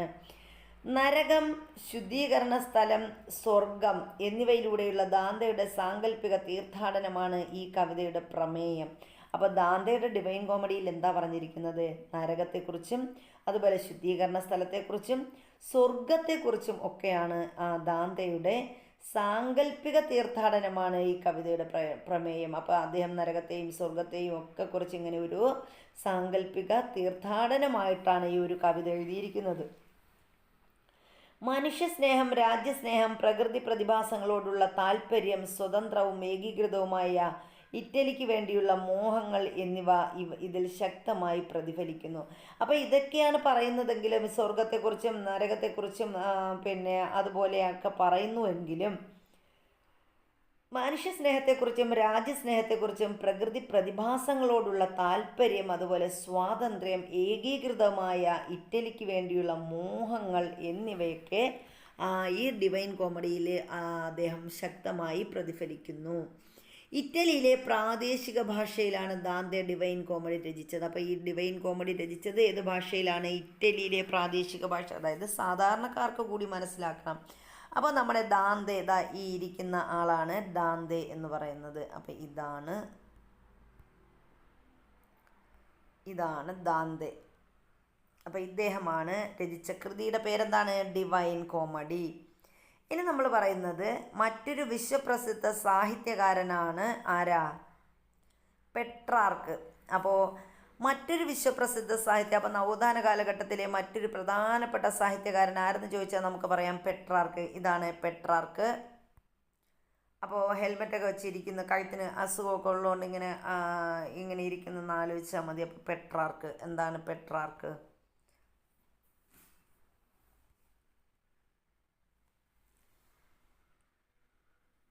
മാനവികതയുടെ പ്രധാന പ്രചാരകളിൽ ഒരാളാണ് ആരാ? പെട്രാർക്ക് എന്ന് പറയുന്നത്. അപ്പം മാനവികതയുടെ പ്രധാന പ്രചാരകളിൽ ഒരാളാണ് നമ്മുടെ പെട്രാർക്ക്. അദ്ദേഹം ലോറയ്ക്ക് എഴുതിയ പ്രണയഗീതങ്ങൾ ധീരവും വേറിട്ട ശൈലിയിലുള്ളവയുമായിരുന്നു. അപ്പോൾ ഇദ്ദേഹം എഴുതിയ മറ്റൊരു പ്രണയഗീതം ആരുടേതാ? ലോറയ്ക്ക് എഴുതിയ പ്രണയഗീതങ്ങൾ അത് ധീരവും വേറിട്ട ശൈലിയിലുള്ളവയുമായിരുന്നു. എന്നാൽ ലാറ്റിൻ ഭാഷയെ ഉപേക്ഷിക്കാൻ പെട്രാർക്ക് തയ്യാറായിരുന്നില്ല. അപ്പോൾ ലാറ്റിൻ ഭാഷ അദ്ദേഹത്തിന് വളരെ ഇഷ്ടമായിരുന്നു. അതുകൊണ്ട് തന്നെ അദ്ദേഹം ലാറ്റിൻ ഭാഷ ഉപേക്ഷിക്കാൻ തയ്യാറായിരുന്നില്ല. അദ്ദേഹത്തിൻ്റെ പ്രധാനപ്പെട്ട ലാറ്റിൻ ഭാഷയിൽ എഴുതിയ ഒരു കൃതിയാണ് ഇത്, ഡെക്കാമറൻ. ഡെക്കാമറൻ എന്ന കൃതിയുടെ രചയിതാവായ പെട്രാർക്ക് അല്ല കേട്ടോ. അപ്പോൾ നമ്മൾ ലാറ്റിൻ ഭാഷയെ ഉപേക്ഷിക്കാൻ പെട്രാർക്ക് തയ്യാറായിരുന്നില്ല എന്ന് മാത്രമേ ഇവിടെ പറയുന്നുള്ളൂ. അപ്പോൾ നമ്മൾ പറഞ്ഞത് ഇത്രയേ ഉള്ളൂ. പെട്രാർക്ക് മാനവികതയുടെ പ്രധാന പ്രചാരകളിൽ ഒരാളായിരുന്നു പെട്രാർക്ക്. അദ്ദേഹം ലോറയ്ക്ക് എഴുതിയ പ്രണയഗീതങ്ങളാണ് അദ്ദേഹത്തിൻ്റെ കൃതി എന്ന് പറയുന്നത് കേട്ടോ. ധീരവും വേറിട്ട ശൈലിയിലുമുള്ള കൃതിയായിരുന്നു ഈ ലോറയ്ക്ക് എഴുതിയ പ്രണയഗീതങ്ങൾ എന്ന് പറയുന്നത്. ഇനി നമ്മൾ പറഞ്ഞത് എന്താണ്? ഡെക്കാമറനെ കുറിച്ചാണ്. ലാറ്റിൻ ഭാഷയിൽ എഴുതിയ ഒരു കൃതിയാണ് ഏത്? ബൊക്കാച്ചിയോയുടെ ഒരു കൃതിയാണ് ഡെക്കാമറൻ എന്ന് പറയുന്നത്. ഡെക്കാമറൻ എന്ന് പറയുന്നത് ആരുടെ കൃതിയാണ്? ബൊക്കാച്ചിയോ എഴുതിയ കൃതിയാണ് ഡെക്കാമറൻ എന്ന് പറയുന്നത്. ബൊക്കാച്ചിയോയുടേതാണ് ഡെക്കാമറൻ. അദ്ദേഹത്തിൻ്റെ പ്രത്യേകത നവോത്ഥാന കാലഘട്ടത്തിലെ ഒരു വിഖ്യാതനായ സാഹിത്യകാരനായിരുന്നു ആര്? നമ്മുടെ ബൊക്കാച്ചിയോ എന്ന് പറയുന്നത്. അപ്പോൾ ബൊക്കാച്ചിയോയുടെ കൃതി ഏതാണ്? ഡെക്കാമറോൺ. ബൊക്കാച്ചിയോ ഡെക്കാമറോൺ. ദി പ്രിൻസ് എന്ന കൃതിയിൽ നിക്കോളോ മാക്കിയവെല്ലി രാഷ്ട്രീയ ചിന്തകളാണ് പങ്കുവയ്ക്കുന്നത്. അപ്പോൾ മറ്റൊരു നവോത്ഥാന സാഹിത്യകാരനാണ് ആരാ? നമ്മുടെ നിക്കോളോ മാക്കിയവെല്ലി. നിക്കോളോ മാക്കിയവെല്ലിയുടെ പ്രധാന കൃതിയാണ് ദി പ്രിൻസ്. അപ്പോൾ ദി പ്രിൻസ് എന്ന് പറയുന്ന ആരുടെ കൃതിയാണ്? നിക്കോളോ മാക്കിയവെല്ലിയുടെ കൃതിയാണ് ദ പ്രിൻസ്. അതിൻ്റെ പ്രത്യേകത എന്താണ്? ഈ മാക്കിയവെല്ലി രാഷ്ട്രീയ ചിന്തകളെയാണ് ദി പ്രിൻസ് എന്ന കൃതിയിൽ പങ്കുവയ്ക്കുന്നത്. താൻ ഭരിക്കുന്ന രാജ്യത്തിൻ്റെ അധികാരവും സുരക്ഷയും നിലനിർത്തുക എന്നത് ഭരണാധികാരിയുടെ സുപ്രധാന കടമയായി അദ്ദേഹം കരുതി. അപ്പോൾ ഒരു ഭരണാധികാരിയുടെ സുപ്രധാന കടമ എന്താണ്? താൻ ഭരിക്കുന്ന രാജ്യത്തിൻ്റെ അധികാരവും സുരക്ഷയും നിലനിർത്തുക എന്നതാണ് ഒരു ഭരണാധികാരിയുടെ സുപ്രധാന കടമ എന്ന് ആരാ പറയുന്നത്? നമ്മുടെ നിക്കോളോ മാക്കിയവെല്ലിയുടെ കൃതികളിൽ. അദ്ദേഹം നമ്മൾ പറഞ്ഞല്ലോ എന്തിനാ രാഷ്ട്രീയ ചിന്തകൾക്കാണ് പ്രാധാന്യം നൽകിയത്. ജനങ്ങൾ പൊതുവെ സ്വാർത്ഥരും അധികാരത്തോടും ഭൗതിക അഭിവൃദ്ധിയോടും താല്പര്യമുള്ളവരുമാണ്. അപ്പോൾ അദ്ദേഹത്തിൻ്റെ കാഴ്ചപ്പാട് എങ്ങനെയാണ് ജനങ്ങളെക്കുറിച്ച്? ജനങ്ങൾ പൊതുവെ സ്വാർത്ഥരും. അല്ലാന്ന് ആരെങ്കിലും പറഞ്ഞോ? ഇല്ല. അപ്പം ജനങ്ങൾ പൊതുവെ സ്വാർത്ഥരും അധികാരത്തോടും ഭൗതിക അഭിവൃദ്ധിയോടും താല്പര്യമുള്ളവരുമാണ് എന്നാണ് നമ്മുടെ നിക്കോളോ മാക്കിയവെല്ലി അന്നേ വന്ന കാഴ്ചപ്പാടാണത്. അതിനാൽ രാജ്യത്തിൻ്റെ തലവൻ ഒരിക്കലും തൻ്റെ പ്രജകളിൽ ഒരു വിഭാഗത്തോട് പ്രീതിയോ കടപ്പാടോ കാണിക്കാൻ പാടില്ല. അപ്പം അദ്ദേഹം പറഞ്ഞെന്താണ്? രാജ്യത്തിൻ്റെ തലവനായാൽ അദ്ദേഹം എന്ത് ചെയ്യാൻ പാടില്ല? ഒരിക്കലും തൻ്റെ പ്രജകളിൽ ഒരു വിഭാഗത്തോട് പ്രീതിയോ കടപ്പാടോ കാണിക്കാൻ പാടില്ല എന്ന് പറഞ്ഞത് ആരാ? അത് നമ്മുടെ മാക്കിയവെല്ലിയാണ്. ഇനി മധ്യകാലത്തെ ഫ്യൂഡൽ ഭരണാധികാരികളിൽ നിന്നും വ്യത്യസ്തനായ ഒരു ഭരണാധികാരിയെയാണ് മാക്കിയവെല്ലി തൻ്റെ ദി പ്രിൻസിൽ അവതരിപ്പിക്കുന്നത്. അപ്പം മാക്കിയവെല്ലിയുടെ പ്രധാനപ്പെട്ട കൃതിയിലൊന്നാണ് ദി പ്രിൻസ്. അതിൻ്റെ പ്രത്യേകത എന്താണ്? മധ്യകാലത്തെ ഫ്യൂഡൽ ഭരണാധികാരികളിൽ നിന്ന് വ്യത്യസ്തനായ ഒരു ഭരണാധികാരിയെയാണ് മാക്കിയവെല്ലി ദ പ്രിൻസിൽ അവതരിപ്പിക്കുന്നത്. അപ്പം മാക്കിയവെല്ലിയുടെ കൃതിയാണ് ദ പ്രിൻസ്. അപ്പം ഇദ്ദേഹമാണ് മാക്കിയവെല്ലി എന്ന് പറയുന്നത്. ഇദ്ദേഹമാണ് മാക്കിയവെല്ലി.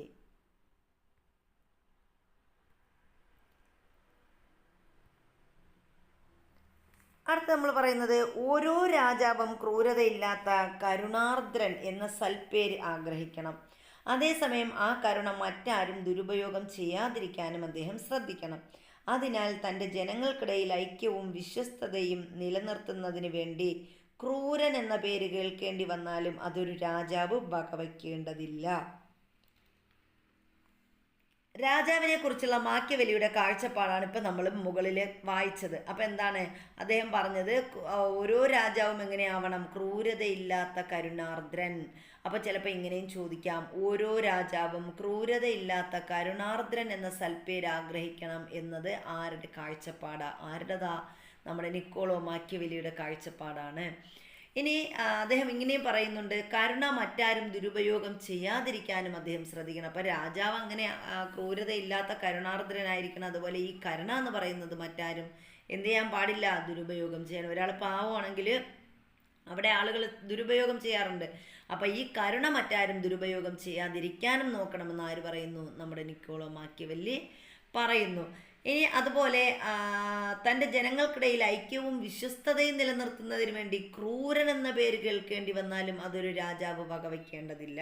അപ്പം രാജാവിന് ആളുകൾ ക്രൂരനാണ് എന്ന് പറഞ്ഞാൽ അത് അവർ വകവയ്ക്കേണ്ട. പക്ഷെ എപ്പോഴാണ്? ജനങ്ങൾക്കിടയിൽ ഐക്യവും വിശ്വസ്തതയും നിലനിർത്തുന്നതിന് വേണ്ടി ക്രൂരനാകാം എന്നാണ് അദ്ദേഹം പറയുന്നത്.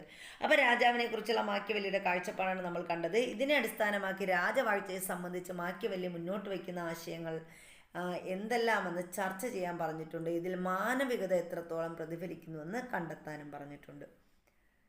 അടുത്ത് നമ്മൾ പറയുന്നത്, മാനവികതയുടെ പ്രാധാന്യം തിരിച്ചറിഞ്ഞ ചില വനിതകളും ഇക്കാലത്ത് ഇറ്റലിയിൽ ജീവിച്ചിരുന്നു. അപ്പോൾ ഇതുവരെ നമ്മൾ സാഹിത്യകാരന്മാരെ കുറിച്ച് മാത്രമാണ് നമ്മൾ മാനവികതയിൽ പറഞ്ഞത്. അപ്പോൾ ഇനി നമ്മൾ പറഞ്ഞത് എന്താണ്? മാനവികതയുടെ പ്രാധാന്യം തിരിച്ചറിഞ്ഞ വനിതകളും ഇക്കാലത്ത് ഇറ്റലിയിൽ ജീവിച്ചിരുന്നു. അവരിൽ പ്രധാനിയായിരുന്നു മാനവികതാവാദിയും എഴുത്തുകാരിയുമായ കസാന്ദ്ര ഫെഡലെ. അപ്പം കസാന്ദ്ര ഫെഡലെ, ഇതാണ് കസാന്ദ്ര ഫെഡലെ കേട്ടോ. അപ്പോൾ ഇവരാണ് മധ്യകാലഘട്ടത്തിൽ, അതായത് മാനവികത നവോത്ഥാന കാലഘട്ടത്തിൽ ജീവിച്ചിരുന്ന പ്രധാനപ്പെട്ട എഴുത്തുകാരി എന്ന് പറയുന്നത്. അവരുടെ പേരെന്താണ്? കസാന്ദ്ര ഫെഡലെ. തൻ്റെ രചനകളിലൂടെയും പ്രസംഗങ്ങളിലൂടെയും പ്രശസ്തയായ കസാന്ദ്ര സ്ത്രീകൾക്ക് ഉന്നത വിദ്യാഭ്യാസം നൽകേണ്ടതിൻ്റെ പ്രാധാന്യത്തെക്കുറിച്ച് സംസാരിച്ചു. അപ്പോൾ സ്ത്രീകൾക്ക് ഉന്നത വിദ്യാഭ്യാസം വേണം എന്നതിൻ്റെ പ്രാധാന്യത്തെക്കുറിച്ച് മനസ്സിലാക്കിയ വനിതയാണ് ആരാ? നമ്മുടെ കസാന്ദ്ര ഫെഡലെ. ഇറ്റലിയിലെ മാനവികതാവാദികളായ പ്രഭുക്കളുമായി കത്തുകളിലൂടെ ആശയവിനിമയം നടത്തിയ അവരുടെ പ്രസംഗങ്ങളും രചനകളും നിരവധി പ്രസിദ്ധീകരണങ്ങൾ അച്ചടിച്ച് പ്രചരിപ്പിച്ചു. ഇനി പിൽക്കാലത്ത് നവോത്ഥാനം ഇറ്റലിയിൽ നിന്നും മറ്റ് രാജ്യങ്ങളിലെ സാഹിത്യത്തിലേക്കും വ്യാപിക്കാൻ തുടങ്ങി. അവിടങ്ങളിലും നിരവധി കൃതികൾ രചിക്കപ്പെട്ടു. അവയിൽ ചിലത് ഏതൊക്കെയാണെന്നാണ് നമ്മൾ പറയുന്നത് കേട്ടോ. അപ്പോൾ ഏതൊക്കെയാണ്? സാഹിത്യകാരന്മാർ, കൃതി, അവരുടെ രാജ്യം. അപ്പോൾ ഇറ്റലിയിൽ നിന്ന് പ്രചോദനം നൽകിക്കൊണ്ട് ഒരുപാട് ചരിത്രകാരന്മാർ മുന്നോട്ട് വന്നു, സാഹിത്യകാരന്മാർ മുന്നോട്ട് വന്നു. അവരുടെ കൃതികൾ അവർ ആരൊക്കെയാണ്, അവരേത് രാജ്യക്കാരാണെന്ന് ഇവിടെ പറഞ്ഞിട്ടുണ്ട്. അപ്പം നമുക്ക് അതുകൂടി ഒന്ന് നോക്കാം. ഇറാസ്മസ്, ഒന്നാമത്തേത് ഇറാസ്മസ് ആണ്. അദ്ദേഹത്തിൻ്റെ കൃതി എന്താണ്? ഇൻ പ്രൈസ് ഓഫ് ഫോളി എന്നതാണ് ഇറാസ്മസിൻ്റെ കൃതി. In praise of folly, Erasmus. ഇനി ഏത് രാജ്യക്കാരനാണ് ഇദ്ദേഹം? നെതർലൻഡുകാരനാണ് കേട്ടോ Erasmus. In praise of folly, നെതർലൻഡുകാരനാണ്. ഇനി അതുപോലെ ജെഫ്രി ചോസർ, ചോസറിൻ്റെ കഥകളാണ് കാൻറ്റർബറി കഥകൾ ആരാ രചിച്ചത്? ജെഫ്രി ചോസറാണ്. അദ്ദേഹം ഏത് രാജ്യക്കാരാണ്? ചോസർ എന്ന് കേൾക്കുമ്പോൾ തന്നെ ഇംഗ്ലണ്ടുകാരനാണ്. ഇനി തോമസ് മൂർ എൻ്റെ കൃതിയാണ് ഉട്ടോപ്പിയ. അപ്പോൾ ഉട്ടോപ്പിയ എന്ന കൃതി രചിച്ചത് ആരാ? തോമസ് മൂറാണ്. ഇദ്ദേഹവും ഇംഗ്ലണ്ടുകാരനാണ്. ഇനി മിഗൽ ഡെ സെർവാന്തയുടെ പ്രധാന കൃതി ഏതാ? ഡോൺ കിഹോട്ടാണ്. ഡോൺ കിഹോട്ട്. അപ്പോൾ ഡോൺ കിഹോട്ട് എന്നത് ആരുടെ കൃതിയാണ്? സെർവാന്തയുടെ കൃതിയാണ് ഡോൺ കിഹോട്ട്.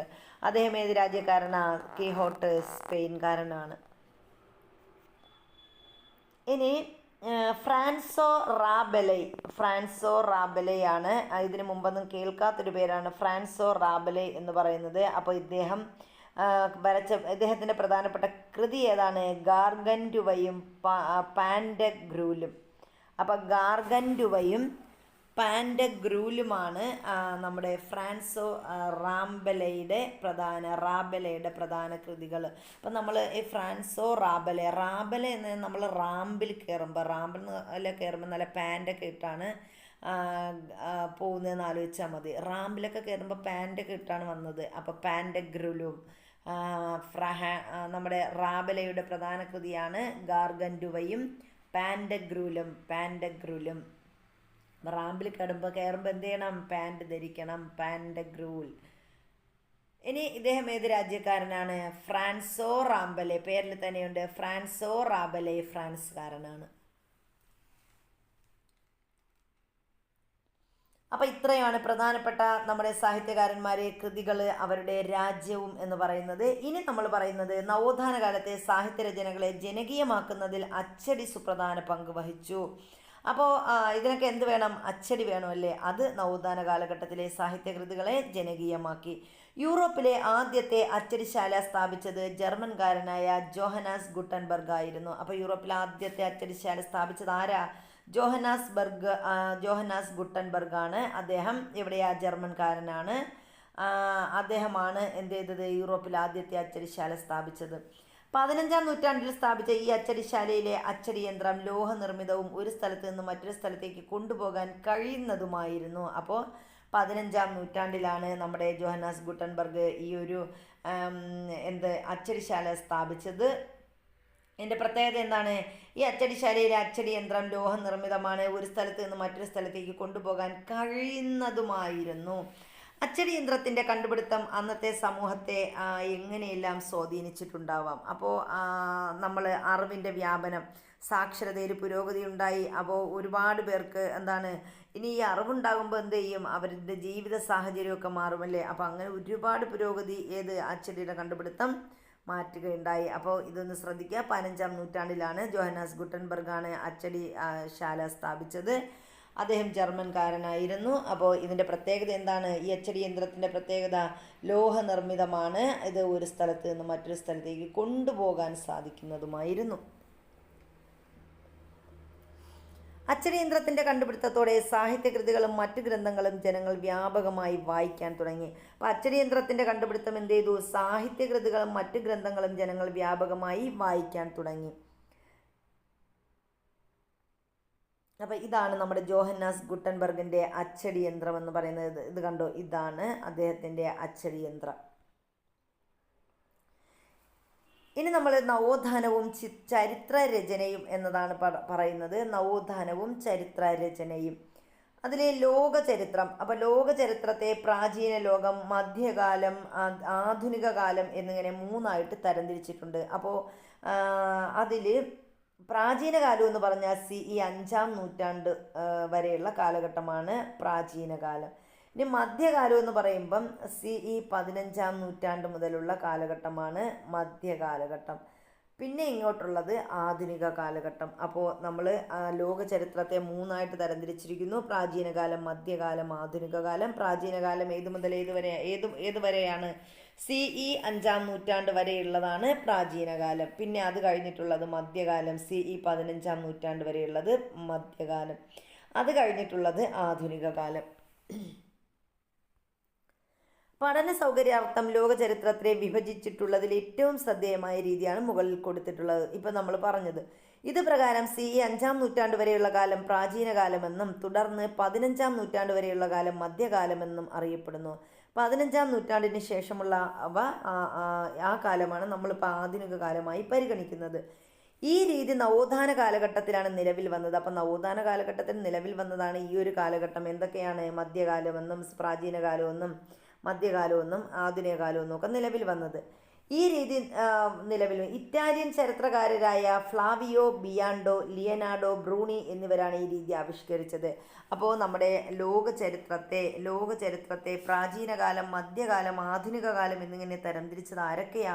നമ്മുടെ ഇറ്റാലിയൻ ചരിത്രകാരരായ ഫ്ലാവിയോ ബിയോണ്ടോയും പിന്നെ ലിയനാർഡോ ബ്രൂണിയും ചേർന്നിട്ടാണ് ഈ ഒരു നമ്മുടെ ലോക ചരിത്രത്തെ മൂന്നായിട്ട് ചിത്രീകരിച്ചിരിക്കുന്നത്. ഇക്കാലത്ത് ചരിത്ര രചനയിലുണ്ടായ മാറ്റങ്ങൾ എന്തൊക്കെയെന്നാണ് അടുത്ത് നമ്മൾ പറയുന്നത്. മധ്യകാല ക്രൈസ്തവ പാരമ്പര്യത്തിൽ നിന്നും മതേതര ജീവിതത്തിലേക്കും ചിന്തയിലേക്കുമുള്ള മാറ്റം ചരിത്ര രചനയിലും പ്രതിഫലിച്ചു. അപ്പോൾ മധ്യകാല ക്രൈസ്തവ പാരമ്പര്യത്തിൽ നിന്നും മതേതര ജീവിതത്തിലേക്കും ചിന്തയിലേക്കുമുള്ള മാറ്റം കൊണ്ടുവന്നത് ഏതാ? ഈ ഒരു ചരിത്ര വിഭജനമാണ്. ചരിത്ര സംഭവങ്ങൾ ദൈവസൃഷ്ടിയാണെന്നും ചരിത്രത്തിൻ്റെ ഗതി നിർണയിക്കുന്നത് ഒരു അതീന്ദ്രിയ ശക്തിയാണെന്നുമുള്ള കാഴ്ചപ്പാടാണ് മധ്യകാലത്ത് നിലനിന്നിരുന്നത്. അപ്പം മധ്യകാലത്ത് എന്താ പറഞ്ഞത്? മധ്യകാലഘട്ടമായപ്പോഴേക്കും ചരിത്ര സംഭവങ്ങൾ ദൈവ സൃഷ്ടിയാണെന്നും ചരിത്രത്തിൻ്റെ ഗതി നിർണയിക്കുന്നത് ഒരു അതീന്ദ്രിയ ശക്തിയാണെന്നുമുള്ള ഒരു കാഴ്ചപ്പാട് വന്നു. മധ്യകാലത്ത് നിലനിന്നിരുന്നത് അങ്ങനെയാണ്. എന്നാൽ ഈ കാഴ്ചപ്പാടിന് നവോത്ഥാന കാലത്ത് പ്രസക്തി നഷ്ടപ്പെട്ടു. അപ്പോൾ നവോത്ഥാന കാലമായപ്പോൾ എന്ത് ചെയ്തു? ഇതിന് പ്രസക്തി നഷ്ടപ്പെട്ടു. മനുഷ്യ കേന്ദ്രീകൃതമായ ചരിത്ര വ്യാഖ്യാനങ്ങൾക്ക് അംഗീകാരം ലഭിക്കാൻ തുടങ്ങി. അപ്പോൾ മനുഷ്യന് പ്രാധാന്യം നൽകി. സന്യാസിമാരുടെ ദിനവൃത്താന്തങ്ങൾക്കും പുരോഹിതരുടെ ജീവിതകഥകൾക്കും ഉപരിയായി മനുഷ്യജീവിതം ചരിത്രരചനയുടെ കേന്ദ്ര ബിന്ദുവായി മാറി. അപ്പോൾ നമ്മുടെ മാനവിക കാലഘട്ടമായപ്പോഴേക്കും അല്ലെങ്കിൽ നവോത്ഥാന കാലഘട്ടമായപ്പോഴേക്കും എന്താണ്? പുരോഹിതരുടെ ജീവിതകഥകൾക്കും ഉപരിയായിട്ട് അല്ലെങ്കിൽ സന്യാസിമാരുടെ ദിനവൃത്താന്തങ്ങൾക്ക് ഉപരിയായിട്ട് എന്ത് വന്നു? മനുഷ്യജീവിതം ചരിത്രരചനയുടെ കേന്ദ്ര ബിന്ദുവായിട്ട് മാറി. പുരാവസ്തു തെളിവുകൾക്കും ശേഷിപ്പുകൾക്കും ചരിത്രരചനയിൽ സുപ്രധാനമായ സ്ഥാനം ലഭിച്ചതാണ് നവോത്ഥാനകാല ചരിത്രരചനയുടെ മറ്റൊരു പ്രധാന സവിശേഷത. അപ്പോൾ നവോത്ഥാന ചരിത്രരചന എടുക്കുകയാണെങ്കിൽ അവിടെ എന്തിനാ പ്രാധാന്യം ലഭിച്ചു? പുരാവസ്തു തെളിവുകൾക്കും ശേഷിപ്പുകൾക്കും ചരിത്രരചനയിൽ സുപ്രധാനമായ സ്ഥാനം ലഭിച്ചതാണ് നവോത്ഥാന ചരിത്രരചനയുടെ മറ്റൊരു പ്രധാന സവിശേഷത എന്ന് പറയുന്നത്. തൽഫലമായി ചരിത്രകാരർ ലിഖിതങ്ങൾ, നാണയങ്ങൾ, പ്രാചീന കയ്യെഴുത്ത് പ്രതികൾ തുടങ്ങിയ തെളിവുകൾക്ക് ചരിത്രരചനയിൽ സവിശേഷ സ്ഥാനം നൽകി. അപ്പോൾ നമ്മുടെ പ്രാചീന കയ്യെഴുത്ത് പ്രതികൾ, അതുപോലെ നാണയങ്ങൾ, ലിഖിതങ്ങൾ, ഇതിനൊക്കെയാണ് ചരിത്രകാരന്മാർ കൂടുതൽ പ്രാധാന്യം നൽകിയത്. പ്രാചീന കയ്യെഴുത്ത് പ്രതികൾ ശേഖരിക്കാനും സംരക്ഷിക്കാനുമുള്ള ശ്രമങ്ങൾ കൂടുതൽ ഊർജിതമായി. മാനവികതയുടെ കടന്നുവരവോടെ ചരിത്രരചനയിൽ വിമർശനങ്ങൾക്കും സ്ഥാനം ലഭിച്ചു. കഥകളുടെയും മിത്തുകളുടെയും സ്ഥാനം ശാസ്ത്രീയമായ അന്വേഷണങ്ങളും പഠനങ്ങളും കൈയടക്കി. മാക്കിയവെല്ലിയും നവോത്ഥാന ചരിത്രരചനയെ സമ്പന്നമാക്കി. അപ്പോൾ മാക്കിയവെല്ലിയൊക്കെ എന്ത് ചെയ്തു? നമ്മുടെ നവോത്ഥാന ചരിത്രരചനയെ സമ്പന്നമാക്കിയവരിൽ പ്രധാനിയാണ് മാക്കിയവെല്ലി എന്ന് പറയുന്നത്. ഇനി ഇവിടെ ഒരു ദിനവൃത്താന്തത്തെക്കുറിച്ച് തന്നിട്ടുണ്ട്. എന്താണെന്ന് നോക്കിപ്പോകാം. രാജാക്കന്മാർ തങ്ങളുടെ രാജ്യത്തെ സംഭവങ്ങൾ രേഖപ്പെടുത്താൻ കൊട്ടാര ചരിത്രകാരരെ ചുമതലപ്പെടുത്തിയിരുന്നു. ഇവർ തങ്ങളുടെ രാജാക്കന്മാരുടെ കാലത്തെ സംഭവങ്ങൾ രേഖപ്പെടുത്തിയ ഗ്രന്ഥങ്ങളെ ആധുനിക ചരിത്രകാരർ ദിനവൃത്താന്തങ്ങൾ എന്ന് വിളിച്ചു. കാരണം അവ സംഭവങ്ങളുടെ തുടർച്ചയായ കാലാനുക്രമ വിവരണം നൽകുന്നവയായിരുന്നു. അപ്പോൾ അതാണ് ദിനവൃത്താന്തം എന്ന് പറയുന്നത്. ഈ രാജാക്കന്മാരെന്ത് ചെയ്തു? തങ്ങളുടെ രാജ്യത്തെ സംഭവങ്ങൾ രേഖപ്പെടുത്താൻ വേണ്ടിയിട്ട് കൊട്ടാര ചരിത്രകാരരെ ചുമതലപ്പെടുത്തിയതാണ് ദിനവൃത്താന്തം ഒക്കെ എഴുതാനായിട്ട് കാരണമായത്.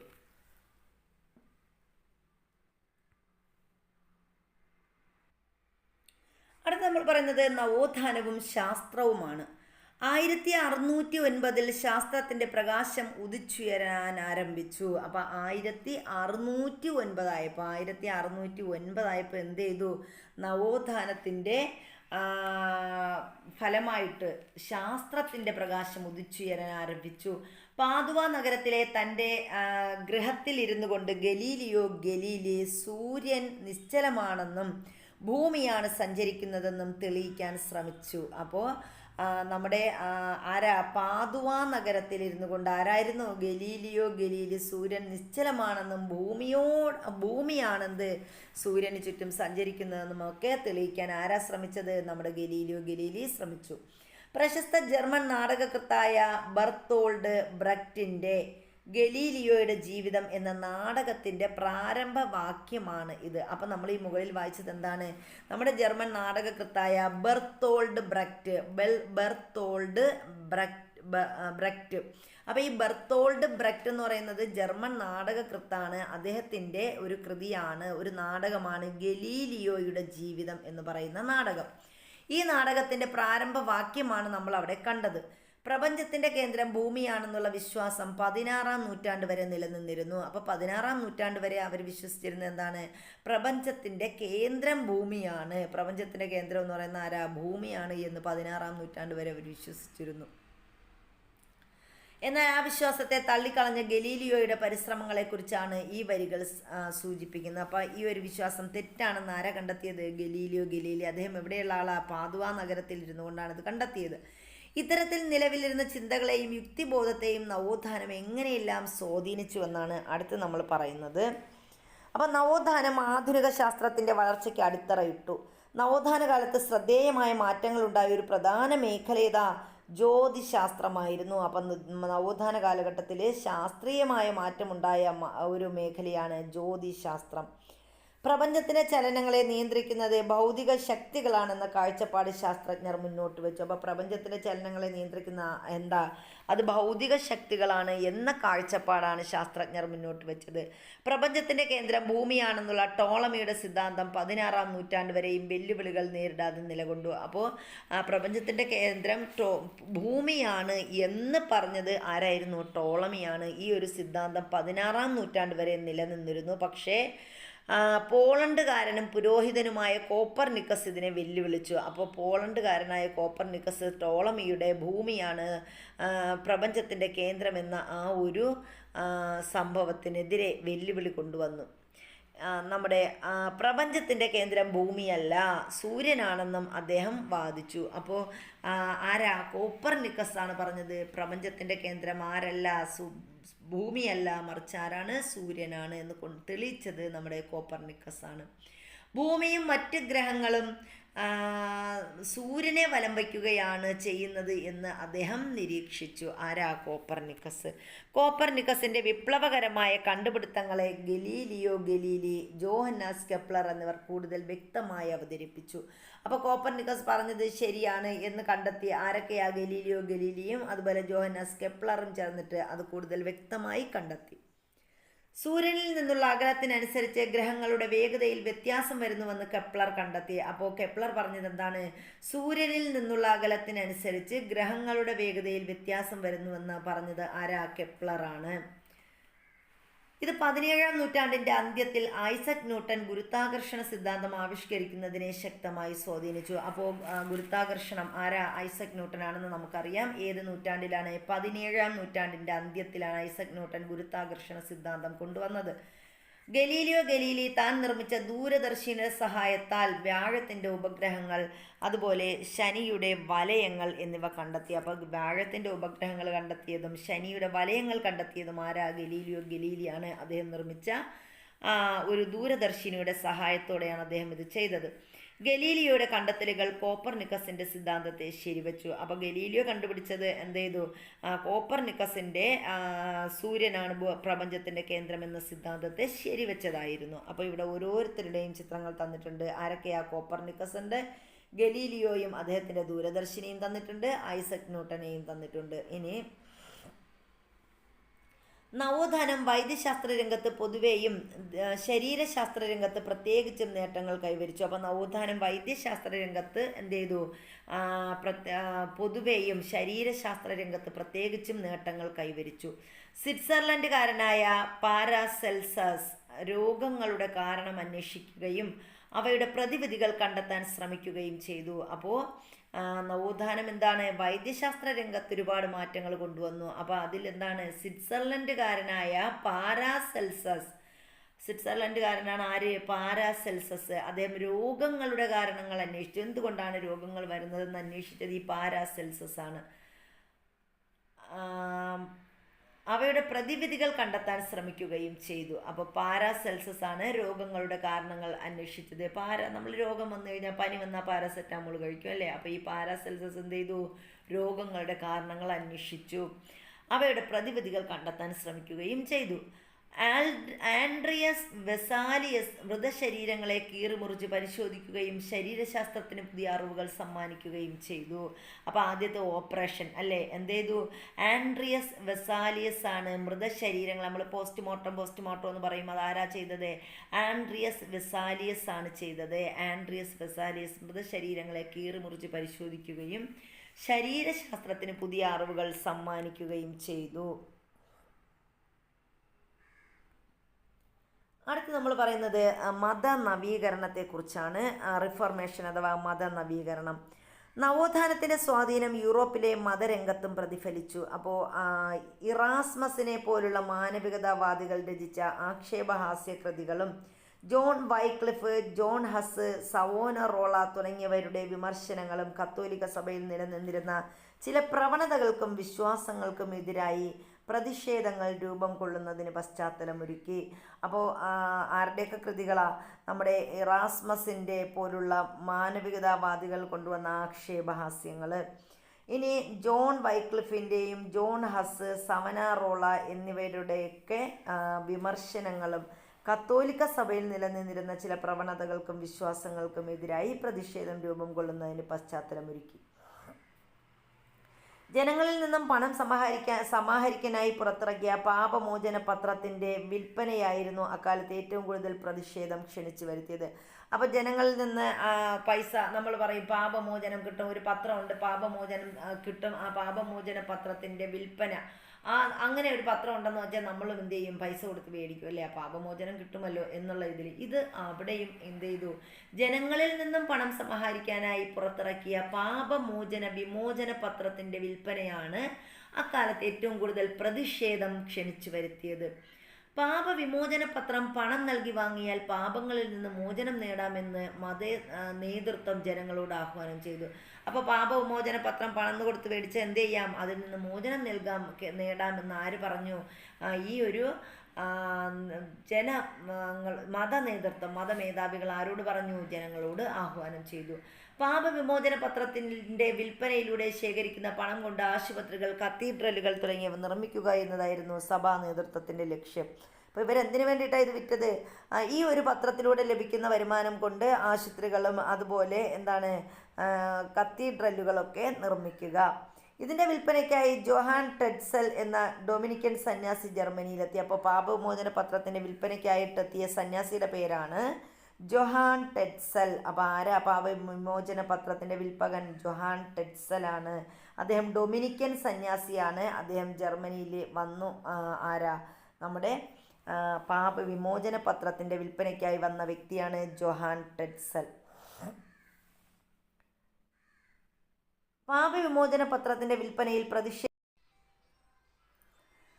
അപ്പോൾ പാപവിമോചന പത്രത്തിൻ്റെ വിൽപ്പനയാണ് നമ്മൾ പറഞ്ഞു അക്കാലത്ത് ഏറ്റവും കൂടുതൽ പ്രതിഷേധം ക്ഷണിച്ചു വരുത്തിയത്. പാപവിമോചന പത്രം പണം നൽകി വാങ്ങിയാൽ പാപങ്ങളിൽ നിന്ന് മോചനം നേടാമെന്ന് മതനേതൃത്വം ജനങ്ങളോട് ആഹ്വാനം ചെയ്തു. പാപവിമോചന പത്രത്തിൻ്റെ വിൽപ്പനയിലൂടെ ശേഖരിക്കുന്ന പണം കൊണ്ട് ആശുപത്രികൾ, കത്തീഡ്രലുകൾ തുടങ്ങിയവ നിർമ്മിക്കുക എന്നതായിരുന്നു സഭാ നേതൃത്വത്തിൻ്റെ ലക്ഷ്യം. ഇതിൻ്റെ വിൽപ്പനയ്ക്കായി ജോഹാൻ ടെഡ്സൽ എന്ന ഡൊമിനിക്കൻ സന്യാസി ജർമ്മനിയിലെത്തിയെന്ന് നമ്മൾ പറഞ്ഞു. പാപവിമോചന പത്രത്തിൻ്റെ വിൽപ്പനയിൽ പ്രതിഷേധിച്ച് ജർമ്മനിയിലെ വിറ്റൻബർഗ് ദേവാലയത്തിൻ്റെ വാതിലിൽ 1517 മാർട്ടിൻ ലൂതർ എന്ന പുരോഹിതൻ തൻ്റെ 95 പ്രബന്ധങ്ങൾ 95 തീസസ് പതിപ്പിച്ചു. ഇത് പ്രൊട്ടസ്റ്റന്റ് പ്രസ്ഥാനം എന്ന മത നവീകരണ പ്രസ്ഥാനത്തിൻ്റെ ആരംഭമായി കണക്കാക്കുന്നു. അപ്പോൾ നമ്മൾ പറഞ്ഞു എന്താണ്, പാപവിമോചനത്തിൻ്റെ ആ ഒരു പത്രം മേടിച്ചാൽ പാപവിമോചനം നേടുമെന്നൊക്കെ പറഞ്ഞു. അപ്പോൾ ഇതിൽ പ്രതിഷേധിച്ചു ആര്? പാപവിമോചന പത്രത്തിൻ്റെ വിൽപ്പനയിൽ പ്രതിഷേധിച്ച് ജർമ്മനിയിലെ വിറ്റൻബർഗ് ദേവാലയത്തിൻ്റെ വാതിലിൽ 1517 ആരാ? ഈ മാർട്ടിൻ ലൂതർ എന്ന പുരോഹിതൻ തൻ്റെ 95 പ്രബന്ധങ്ങൾ 95 തീസസ് പതിപ്പിച്ചു. അപ്പോൾ ഇതൊരു വളരെ ഇമ്പോർട്ടൻ്റ് ആയിട്ടുള്ള ഒരു ക്വസ്റ്റ്യൻ ആയിട്ട് വരും കേട്ടോ. അപ്പോൾ എന്താണ്, ഏത് ദേവാലയത്തിലാണ്? ജർമ്മനിയിലെ വിറ്റൻബർഗ് ദേവാലയത്തിൻ്റെ വാതിലിൽ. ഏത് വർഷം? 1517. ആരാ പുരോഹിതൻ? Martin Luther. അദ്ദേഹം എന്താ ചെയ്തത്? തൻ്റെ 95 പ്രബന്ധങ്ങൾ 95 തീസസ് എന്ത് ചെയ്തു? പതിപ്പിച്ചു. അപ്പോൾ 95 പ്രബന്ധങ്ങൾ നമ്മുടെ വിറ്റൻബർഗ് ദേവാലയത്തിൻ്റെ വാതിലിൽ 1517 പതിപ്പിച്ച പുരോഹിതൻ ആരെന്ന് ചോദിച്ചാൽ ആരാണ്? മാർട്ടിൻ ലൂഥറാണ്. ഇത് പ്രൊട്ടസ്റ്റന്റ് പ്രസ്ഥാനം എന്ന മതനവീകരണ പ്രസ്ഥാനത്തിൻ്റെ ആരംഭമായി കണക്കാക്കുന്നു. അപ്പോൾ ഈ ഒരു പ്രസ്ഥാനത്തിന് പറയുന്ന പേരാണ് പ്രൊട്ടസ്റ്റന്റ് പ്രസ്ഥാനം. ഒരു ആശയപരമായ സംവാദം മാത്രമാണ് മാർട്ടിൻ ലൂതർ ഇതിലൂടെ ലക്ഷ്യമിട്ടത്. അപ്പോൾ മാർട്ടിൻ ലൂതർ ഇതിലൂടെ പറഞ്ഞത് എന്താണ്? ഒരു പരമായ സംവാദമാണിതെന്നാണ് മാർട്ടിൻ ലൂതർ ഇതിലൂടെ പറഞ്ഞത്. ജർമ്മനി പകരം ലാറ്റിൻ ഭാഷയിലാണ് അദ്ദേഹം തൻ്റെ പ്രബന്ധങ്ങൾ തയ്യാറാക്കിയത്. അപ്പോൾ ജർമ്മനി പകരം ലാറ്റിൻ ഭാഷയിലാണ് ആര് പ്രബന്ധങ്ങൾ തയ്യാറാക്കിയത്? Martin Luther. എന്നാൽ അജ്ഞാതരായ ചിലർ ഇത് ജർമ്മൻ ഭാഷയിലേക്ക് പരിഭാഷപ്പെടുത്തി പ്രചരിപ്പിച്ചു. അപ്പോൾ ഇതെന്ത് ചെയ്തു? സാധാരണക്കാർക്ക് മനസ്സിലാക്കണമെങ്കിൽ എന്താണ്, അതാത് ഭാഷയിൽ രചിക്കണം. അപ്പോൾ ജർമ്മൻ ഭാഷയിലേക്ക് എന്ത് ചെയ്തു? പരിഭാഷപ്പെടുത്തി ഇത് പ്രചരിപ്പിച്ചു. തുടർന്ന് അദ്ദേഹം സഭയുമായുള്ള ബന്ധം എന്ത് ചെയ്തു? ഉപേക്ഷിച്ചു. അങ്ങനെ ജർമ്മനിയിലെ സർവകലാശാലകളും മതനവീകരണത്തിന് പശ്ചാത്തലമൊരുക്കി. അപ്പോൾ ജർമ്മനിയിലെ സർവകലാശാലകൾ എന്ത് ചെയ്തു? നമ്മുടെ ഇതാണ് മാർട്ടിൻ ലൂതർ. അപ്പോൾ ഇദ്ദേഹമാണ് എന്ത് ചെയ്തത്? 95 തീസസ് എവിടെ? നമ്മുടെ ഈ ഒരു 95 തീസസ് നമ്മുടെ വിറ്റൻബർഗ്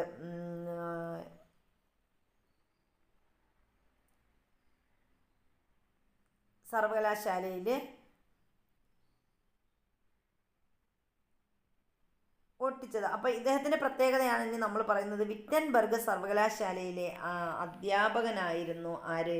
നമ്മുടെ മാർട്ടിൻ ലൂതർ എന്ന് പറയുന്നത്. അപ്പോൾ ജർമ്മനിയിലെ സർവകലാശാലകളും മതനവീകരണത്തിന് പശ്ചാത്തലമൊരുക്കിയെന്ന് നമ്മൾ പറഞ്ഞു. മാർട്ടിൻ ലൂതറുടെ പ്രൊട്ടസ്റ്റന്റ് മതനവീകരണത്തിന് കേന്ദ്രമായി പ്രവർത്തിച്ചത് അദ്ദേഹം അധ്യാപകനായിരുന്ന ജർമ്മനിയിലെ വിറ്റൻബർഗ് സർവകലാശാലയായിരുന്നു. അപ്പോൾ മാർട്ടിൻ ലൂതറിൻ്റെ മതനവീകരണത്തിന് കേന്ദ്രമായി പ്രവർത്തിച്ചത് എവിടെ എന്ന് ചോദിച്ചാൽ എവിടെയാണ്? അദ്ദേഹം അധ്യാപകനായിരുന്ന ജർമ്മനിയിലെ വിറ്റൻബർഗ് സർവകലാശാലയിലായിരുന്നു.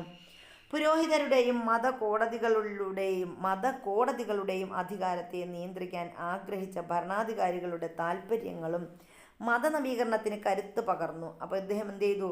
പുരോഹിതരുടെയും മതകോടതികളുടെയും അധികാരത്തെ നിയന്ത്രിക്കാൻ ആഗ്രഹിച്ച ഭരണാധികാരികളുടെ താല്പര്യങ്ങളും മതനവീകരണത്തിന് കരുത്തു പകർന്നു. നികുതി പിരിവിലും ദേവാലയങ്ങളിലെ നിയമനങ്ങളിലും പുരോഹിതർക്കുണ്ടായിരുന്ന അധികാരത്തെയും അപ്രമാദിത്വത്തെയും ഭരണാധികാരികൾ എന്ത് ചെയ്തില്ല? ഇഷ്ടപ്പെട്ടിരുന്നില്ല. അപ്പോൾ ഇതൊക്കെയാണ് മാർട്ടിൻ ലൂതറുടെ പ്രത്യേകതകൾ. ജർമ്മനിയിൽ ആരംഭിച്ച മതനവീകരണം മറ്റ് യൂറോപ്യൻ രാജ്യങ്ങളിലേക്ക് വ്യാപിച്ചു. അപ്പോൾ ജർമ്മനിയിലാണ് മതനവീകരണം ആരംഭിച്ചത്. അപ്പോൾ മതനവീകരണം ആരംഭിച്ച രാജ്യം ഏതെന്ന് ചോദിച്ചാൽ നമുക്ക് പറയാം ജർമ്മനിയിലാണ്. അത് എന്ത് ചെയ്തു? മറ്റ് യൂറോപ്യൻ രാജ്യങ്ങളിലേക്ക് വ്യാപിച്ചു. സ്വിറ്റ്സർലൻഡിൽ ഉൾറിച്ച് സിംഗ്ലി. അപ്പോൾ സ്വിറ്റ്സർലൻഡിൽ ആരാ? അൾറിച്ച് സിംഗ്ലി അഥവാ ഉൾറിച്ച് സിംഗ്ലി, ജോൺ കാൽവിൻ എന്നിവരും ഇംഗ്ലണ്ടിൽ രാജാവായ ഹെൻറി 8 മതനവീകരണത്തിന് നേതൃത്വം നൽകിയത്. അപ്പോൾ മതനവീകരണത്തിന് നേതൃത്വം നൽകിയത് ആരൊക്കെയെന്ന് ചോദിച്ചാൽ ആരൊക്കെയാ? സ്വിറ്റ്സർലൻഡിലെ ഉൾറിച്ച് സിംഗ്ലി. സ്വിറ്റ്സർലൻഡിൽ മതനവീകരണത്തിന് നേതൃത്വം നൽകിയത് ആര് എന്ന് ചോദിച്ചാൽ ആരാണ്? ഉൾറിച്ച് സിംഗ്ലിയാണ്. ഇനി ജോൺ കാൽവിനും ഉണ്ട്. അപ്പോൾ സ്വിറ്റ്സർലൻഡിൽ ഉൾറിച്ച് സിംഗ്ലിയും ജോൺ കാൽവിനും മതനവീകരണത്തിന് നേതൃത്വം നൽകി. ഇനി ഇംഗ്ലണ്ടിൽ ആരാ? രാജാവായിരുന്ന ഹെൻറി എട്ടാമൻ. അപ്പോൾ ഇംഗ്ലണ്ടിലെ രാജാവായ ഹെൻറി എട്ടാമൻ അവിടെ മതനവീകരണത്തിന് നേതൃത്വം നൽകി. ഇംഗ്ലണ്ടിൽ രാജാവ് തലവനായ ആംഗ്ലിക്കൻ സഭ നിലവിൽ വന്നു. അപ്പോൾ അങ്ങനെ ഇംഗ്ലണ്ടിൽ എന്ത് ചെയ്തു? രാജാവ് തലവനായി ആംഗ്ലിക്കൻ സഭ നിലവിൽ വന്നു. ഇത് ദേശീയ സഭ എന്നറിയപ്പെട്ടു. അപ്പോൾ ഇതൊക്കെ മതനവീകരണത്തിൻ്റെ ഭാഗമായിട്ടായിരുന്നു. ഇനി മതനവീകരണത്തിന് എതിരെ ഒരു നവീകരണം വന്നു. അതിനെയാണ് നമ്മൾ പ്രതിമത നവീകരണം എന്ന് പറയുന്നത്. അപ്പോൾ എന്താണ് പ്രതിമത നവീകരണം എന്ന് നോക്കാം. കൗണ്ടർ റിഫർമേഷൻ എന്ന് പറയും. മതനവീകരണത്തെ തുടർന്ന് കത്തോലിക്ക സഭ സ്വയം നവീകരിക്കാനുള്ള ശ്രമങ്ങൾ ആരംഭിച്ചു. ഇതിനെയാണ് പ്രതിമത നവീകരണം എന്നറിയപ്പെടുന്നത്. അപ്പോൾ പ്രതിമത നവീകരണം എന്ന് പറഞ്ഞാൽ എന്താണ്? മതനവീകരണത്തെ തുടർന്ന് കത്തോലിക്ക സഭ എന്ത് ചെയ്തു? സ്വയം നവീകരിക്കാനുള്ള ശ്രമങ്ങൾ ആരംഭിച്ചു. ഇതാണ് പ്രതിമത നവീകരണം എന്നറിയപ്പെടുന്നത്. ഇതിൻ്റെ ഭാഗമായി വടക്കൻ ഇറ്റലിയിലെ ട്രെൻറ്റിൽ സഭാ നേതൃത്വത്തിൻ്റെ ഒരു സമ്മേളനം വിളിച്ചു ചേർത്തു. അതായത് ഒരു സുനഹദോസ് വിളിച്ചു ചേർത്തു.